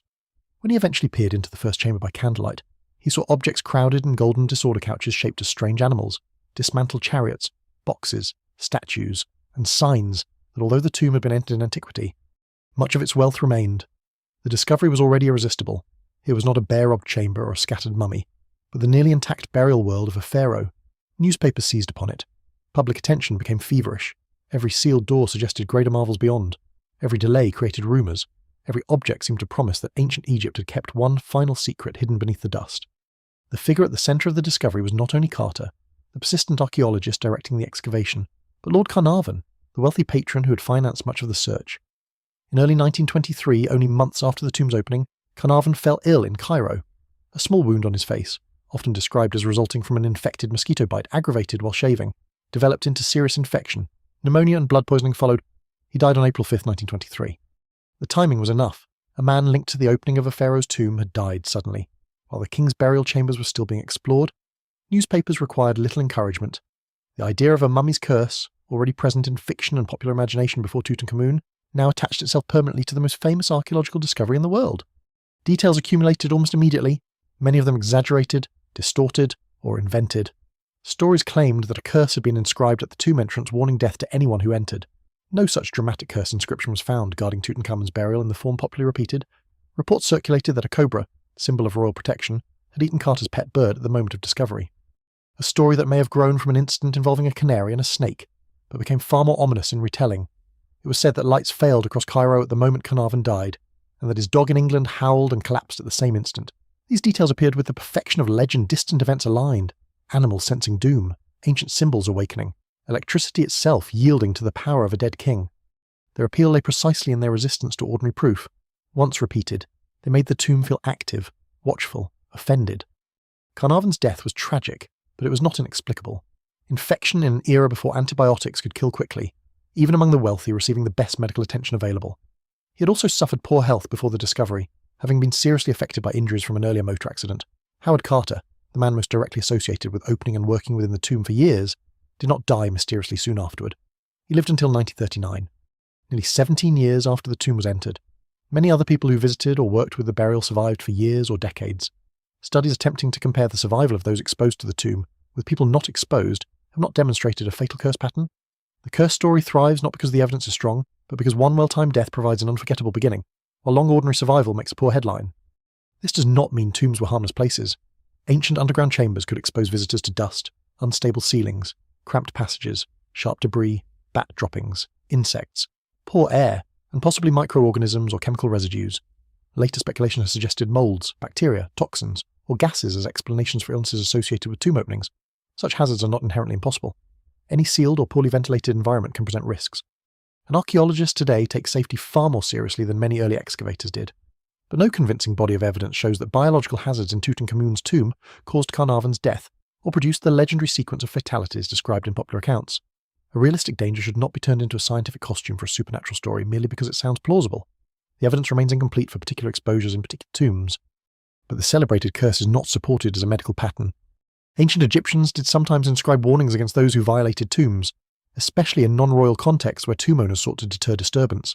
Such texts could threaten intruders with divine judgment, loss of status, attacks by animals, or punishment in this world and beyond. These warnings should not be dismissed as meaningless. Tomb violation was a serious offence, and the deceased or their family had every reason to defend burial space through religious language. Yet they were not mechanical death spells waiting across millennia to strike anyone who crossed a threshold. They belonged to the same moral and sacred world in which stealing offerings, erasing names, or damaging a body constituted an assault upon the continued existence of the dead. The true curse, in Egyptian terms, may have been directed less toward curious visitors in general than toward anyone who knowingly destroyed the order established for a particular person's eternity. Modern culture preferred something simpler and more thrilling. The mummy became a figure of revenge. Novels, short stories, newspaper illustrations, stage entertainments, and later films taught audiences to imagine the wrapped Egyptian body not as a vulnerable dead person in need of protection, but as a creature waiting to punish intruders. It rises because its tomb has been opened. It kills because a jewel has been removed, a lover disturbed, a sacred command ignored. The image is dramatically effective, but it reverses the ancient reality. Most mummies never pursued anyone. They were pursued by robbers, collectors, tourists, physicians, dealers, excavators, and audiences eager for exposure.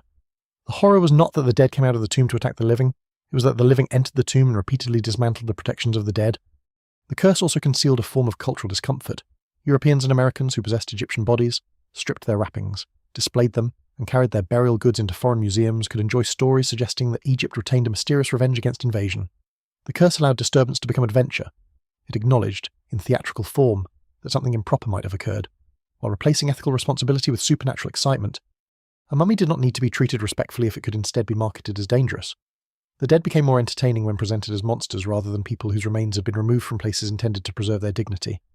As scientific tools advanced, supernatural tales acquired new companions, claims that mummies preserved secret bloodlines, impossible technologies, evidence of lost superior races, hidden healing knowledge, extraterrestrial intervention, or forbidden facts supposedly concealed by museums and scholars. Ancient Egypt is particularly vulnerable to such fantasies because its genuine achievements are so extraordinary. The skill required to preserve a body, quarry, and transport stone, map sacred landscapes, organize labour, conduct long-distance trade, calculate architectural alignments, develop writing, and maintain religious traditions for thousands of years can feel almost unreal when viewed from a distance. But replacing Egyptian human achievement with outsiders from space, secret genetic powers, or hidden civilizations does not honour the evidence, it diminishes it. Mummies have sometimes been pulled into theories about racial origins or exceptional bloodlines, because preserved bodies invite attempts to turn human remains into proof of modern identity claims. Features, hair, skull measurements, DNA fragments, and artistic images have all been overinterpreted in efforts to assign ancient Egyptians to simplified modern categories, or to support ideological stories. Ancient Egypt was connected to northeastern Africa, the Nile Valley, the Mediterranean, the Near East, and regions farther south through trade, movement, intermarriage, conquest, diplomacy, and migration over very long periods. Its population history was complex, as human history usually is. Genetic and anatomical evidence can contribute to understanding it. But a mummy is not a weapon for proving myths of racial purity, supernatural inheritance, or a single secret origin hidden from the public. Such claims commonly outrun the evidence and reveal more about modern desire than ancient life. Even the supposed medical mysteries of mummies are easily exaggerated. The Egyptians possessed impressive practical expertise in embalming and made careful observations about injury and treatment. Their ability to preserve bodies demanded experience, organisation, and a sophisticated use of materials. But mummification was not proof that they had secretly mastered modern surgery, understood genetics, or possessed cures suppressed by later powers. Their medical texts combined practical treatment with magical and religious approaches, because in their world, illness could have physical and supernatural dimensions at once. To accept their achievements as they were is more interesting than transforming them into a civilization hiding knowledge they did not claim to possess. Resin chemistry, anatomical practice, and ritual skill are remarkable without needing a conspiracy. The most persistent false mysteries often survive because they satisfy emotional expectations. A curse makes the tomb defend itself. An alien theory makes monuments feel even more impossible. A hidden bloodline gives ancient death a modern personal meaning. A conspiracy suggests that uncertainty exists only because someone powerful refuses to reveal the answer. Archaeology is less accommodating and more demanding. It offers fragments, damaged bodies, uncertain names, reused coffins, contaminated samples, missing records, ambiguous injuries, changed rituals, and conclusions that may need revision as new evidence appears. It cannot promise that every sealed chamber yields a complete truth. Yet the uncertainty of serious investigation is not a weakness to be filled automatically by fantasy. It is the honest condition of studying human lives separated from the present by thousands of years. There are real mysteries among Egyptian mummies, and they are often quieter than legend. Why did one workshop use a particular expensive resin while another did not? How did a body lose its original coffin and receive another identity in a rescue cache? Which disease ended the life of a child whose wrapping shows extraordinary care? Did a king die in battle, execution, conspiracy, infection, or accident? How were millions of votive animals obtained and processed across different temples? What prayers did a family speak while a modest bundle was placed into the desert, with no durable inscription to preserve the name within? These questions lack the instant thrill of a deadly curse, but they arise from evidence and lead toward actual people rather than away from them. Tutankhamun did not need supernatural vengeance to remain powerful. The condition of his burial, his young body enclosed within layers of protection, the political world from which he emerged, and the modern damage inflicted during examination already contained enough tragedy and wonder. The royal mummies hidden in caches did not need to awaken and attack their discoverers. Their repaired bodies and displaced coffins already testify to theft, collapse, loyalty, and rescue. The mummified child, priest, labourer, cat, crocodile, or unnamed woman did not need an invented secret ancestry in order to matter. Each carried evidence of a culture confronting mortality with care, ingenuity, fear, and immense hope. The mummy's most enduring power lies precisely in the fact that it does not rise. It remains still while the living project terror, greed, scholarship, reverence, ambition, and fantasy upon it.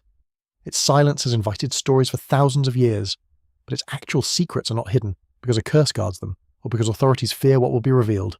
They are hidden because time has taken context, because bodies preserve imperfectly, because human motives are never entirely legible, and because even the most advanced scan cannot recover every meaning once spoken over the dead. When the legends are set aside, the mummy does not become less mysterious. It becomes more human, and therefore more difficult to forget.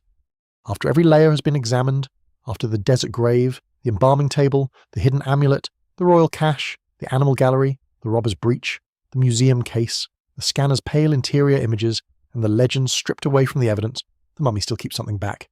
It may be possible to identify resin sealed into linen, to trace an incision in the flank, to detect a wound beneath a royal jaw, to distinguish an ibis bone from an empty votive bundle, to estimate age, disease, diet, and kinship. It may even be possible with caution to return a name to remain separated from their original coffins centuries ago. But the deepest secret of the Egyptian mummy was never a single undiscovered fact waiting to be extracted. It is the continuing presence of a person inside a structure built against oblivion. The body endures, and because it endures, the distance between ancient Egypt and the present never settles comfortably into abstraction. The dead remain near enough to trouble the imagination. A temple can be studied as architecture, a pyramid can be measured, photographed, mapped, and understood through labour, stone, kingship, and engineering. A papyrus can be translated, a statue can be dated and placed within artistic tradition. The mummy refuses to become only an achievement of civilization. It was once someone's body, carried through heat and illness, touched by relatives, fed by the Nile Valley, marked by work or privilege, perhaps adorned for celebration, perhaps weakened by age, perhaps struck down unexpectedly. The remains do not merely represent Egyptian beliefs about death, they are the physical reason those beliefs mattered. Here is the fragile human form around which all the linen, resin, gold, prayer, architecture, trade, fear, skill, and hope were gathered. That is why even an unnamed mummy can possess a power that an intact monument does not. The name may have vanished, the coffin may be missing, the burial goods may have been scattered through markets and collections. No inscription may identify the family or occupation, or place once occupied in Egyptian life. Yet the body still insists upon individuality, a slight curve in the spine, hair laid carefully against the head, teeth worn by years of bread ground with stone dust, a healed fracture. The delicate bones of a child. Fingers wrapped one by one, these are not grand historical declarations. They are signs that someone lived within time before becoming an object preserved across it.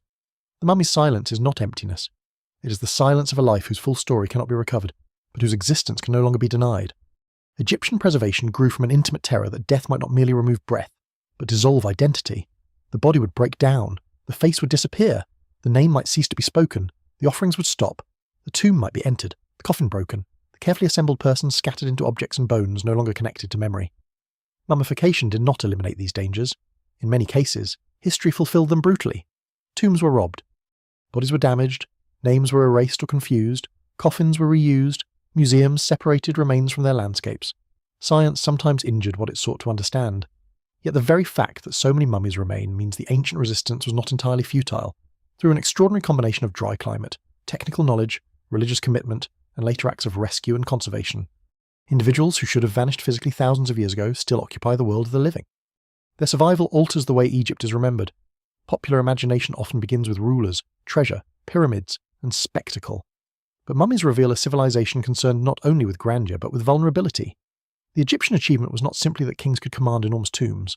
It was that generations of people took the threatened human body seriously. They built an entire culture of care around the dead bathing, drying, wrapping, naming, nourishing, protecting, restoring, visiting, hiding, rescuing. Even where status distorted access to the best materials, even where the funeral industry produced shortcuts or deceptions, the central desire remained recognizable. The dead were not refuse. They were not finished with significance.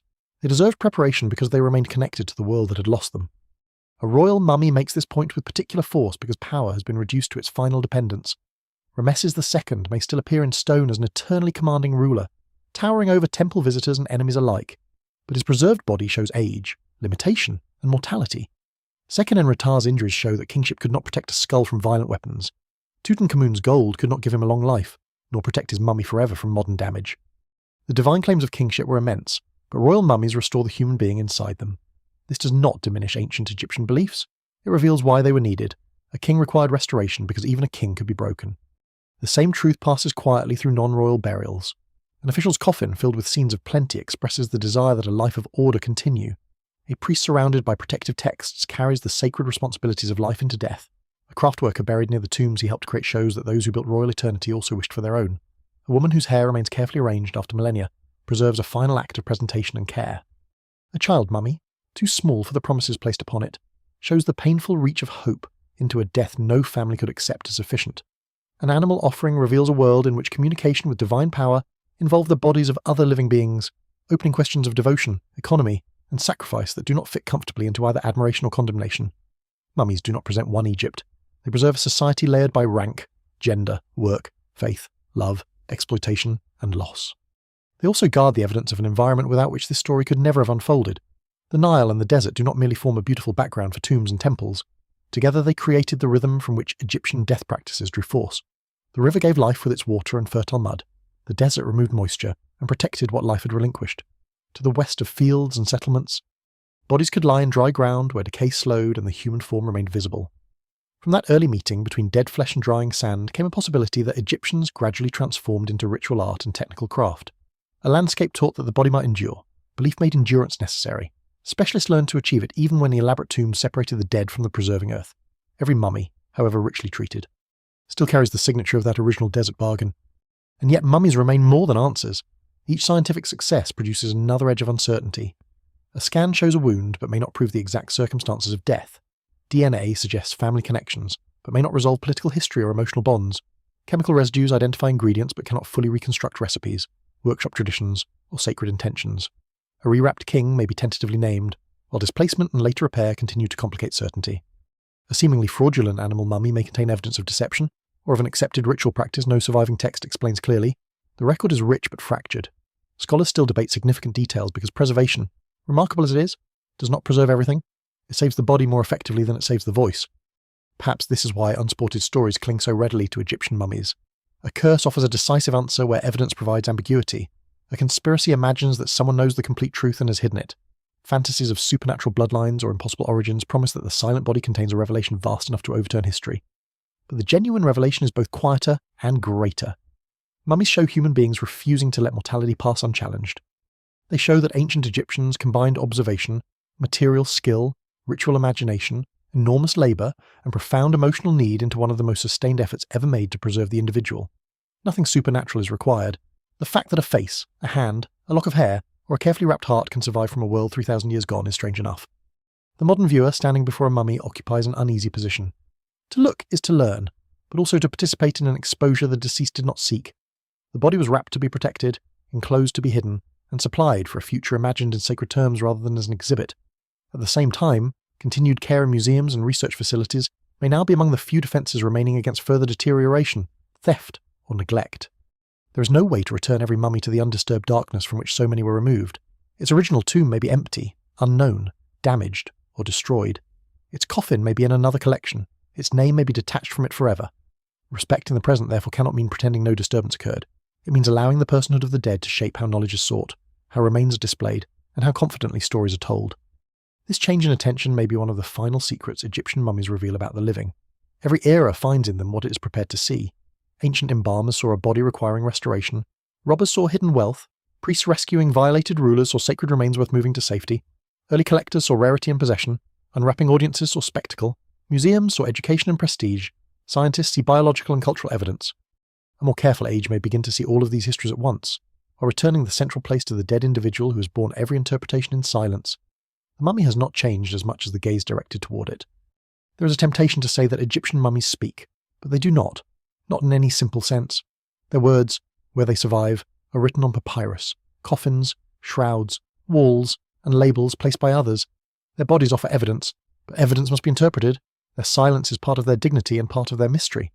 They do not explain how it felt to believe that the baby might return to the wrapped body, or what a mother felt when linen closed around her child, or whether an embalmer took pride in a beautifully prepared face, or whether a rescued royal mummy was moved with fear, exhaustion, tenderness, or only duty. Those experiences lie beyond the scanner and beyond the inscription. What the dead preserve is not a complete confession, but a presence powerful enough to make the lost questions matter. The oldest naturally dried bodies from the desert margins and the most elaborately prepared royal mummies are separated by millennia of changing practice, but they remain connected by the same fragile shape the human body held against disappearance. Egypt built around that shape an unmatched language of renewal. The dead were washed like beings preparing to enter purity, dried like forms rescued from decay, wrapped like injured things made whole, guarded with symbols, restored with faces, given names, provided with food, offered spells, placed beneath stone, hidden from danger, and remembered whenever the living still knew how to call them. The result was never perfect immortality. Bodies still failed, memories still failed. Civilizations themselves shifted, fractured, and were transformed. But something survived strongly enough that the dead of Egypt are still encountered not as rumours, not only as names, but as human beings whose bodies remain among us. That may be what the mummies still guard most closely, not a curse, not a forbidden science, not a single revelation concealed beneath the linen, but the ancient refusal to let a person disappear without resistance. Their wrappings hold the shape of that refusal, their darkened faces, protected hearts, damaged limbs, painted masks, lost names, and carefully placed amulets carry it forward from a river valley bordered by desert into a world utterly unlike the one that prepared them. The living continue to stand before them because the question they embody has not grown old. Time removes nearly everything. It takes breath, voice, beauty, status, possessions, certainty, and eventually memory itself. Yet beside the Nile, for thousands of years, people answered that loss with their hands. They bound the dead together, layer after layer, and entrusted them to the darkness with the hope that somewhere beyond silence, they would still be known. Long after the embalmers laid down their final strips of linen, the Nile continued to rise and fall. Dynasties passed, temples fell quiet, sand entered courtyards once swept clean for priests and processions. Names once spoken with reverence faded from ordinary memory, and the people who had stood beside coffins with grief in their chests vanished in turn. Yet in chambers cut into the desert, in damaged coffins, in museum rooms far from Egypt, the bodies remained, not untouched. Not always honoured, not always understood, but present. A hand wrapped by an ancient craftsman still rests where it was placed. A lock of hair still lies against a skull. A heart, dried and silent, may still occupy the chest prepared for judgment. These are small survivals compared with the immense dream of eternal life, but they are not nothing. They are the remnants of care, the trace left when human beings confronted the certainty of loss and decided that love, duty, faith, and skill should answer it. Perhaps that is why the Egyptian mummy continues to hold the gaze. It does not merely belong to a distant civilization of pyramids and golden masks. It belongs to the oldest human wish to remain connected to those who have gone beyond reach. The Egyptians gave that wish a desert landscape, a sacred language, the scent of resin, the weight of stone, and the patient rhythm of linen drawn around the dead. They imagined eternity in great detail because disappearance was unbearable in equal measure. Their preserved bodies remind us that civilizations are not made only from victories, monuments, and rulers, but from the quiet acts performed when someone dies, the washing of a body, the speaking of a name, the placing of a small protection close to the heart, the hope that memory might outlast the grave. Outside the tomb, the desert evening cools, the river moves onward through reeds and cultivated fields, carrying light from the sinking sun across its surface. Somewhere beneath the western sand, a burial remains sealed, untouched by lamps, cameras, or curious hands. Linen holds its fragile shape in darkness. No voice rises from it. No secret demands to be uncovered. There is only the enduring stillness of a person once loved, prepared for a journey no living witness could follow. Resting between the vanished world that made them and the distant future that has not yet found them, and above, as it has for thousands of years, the last light leaves the Nile and enters the desert,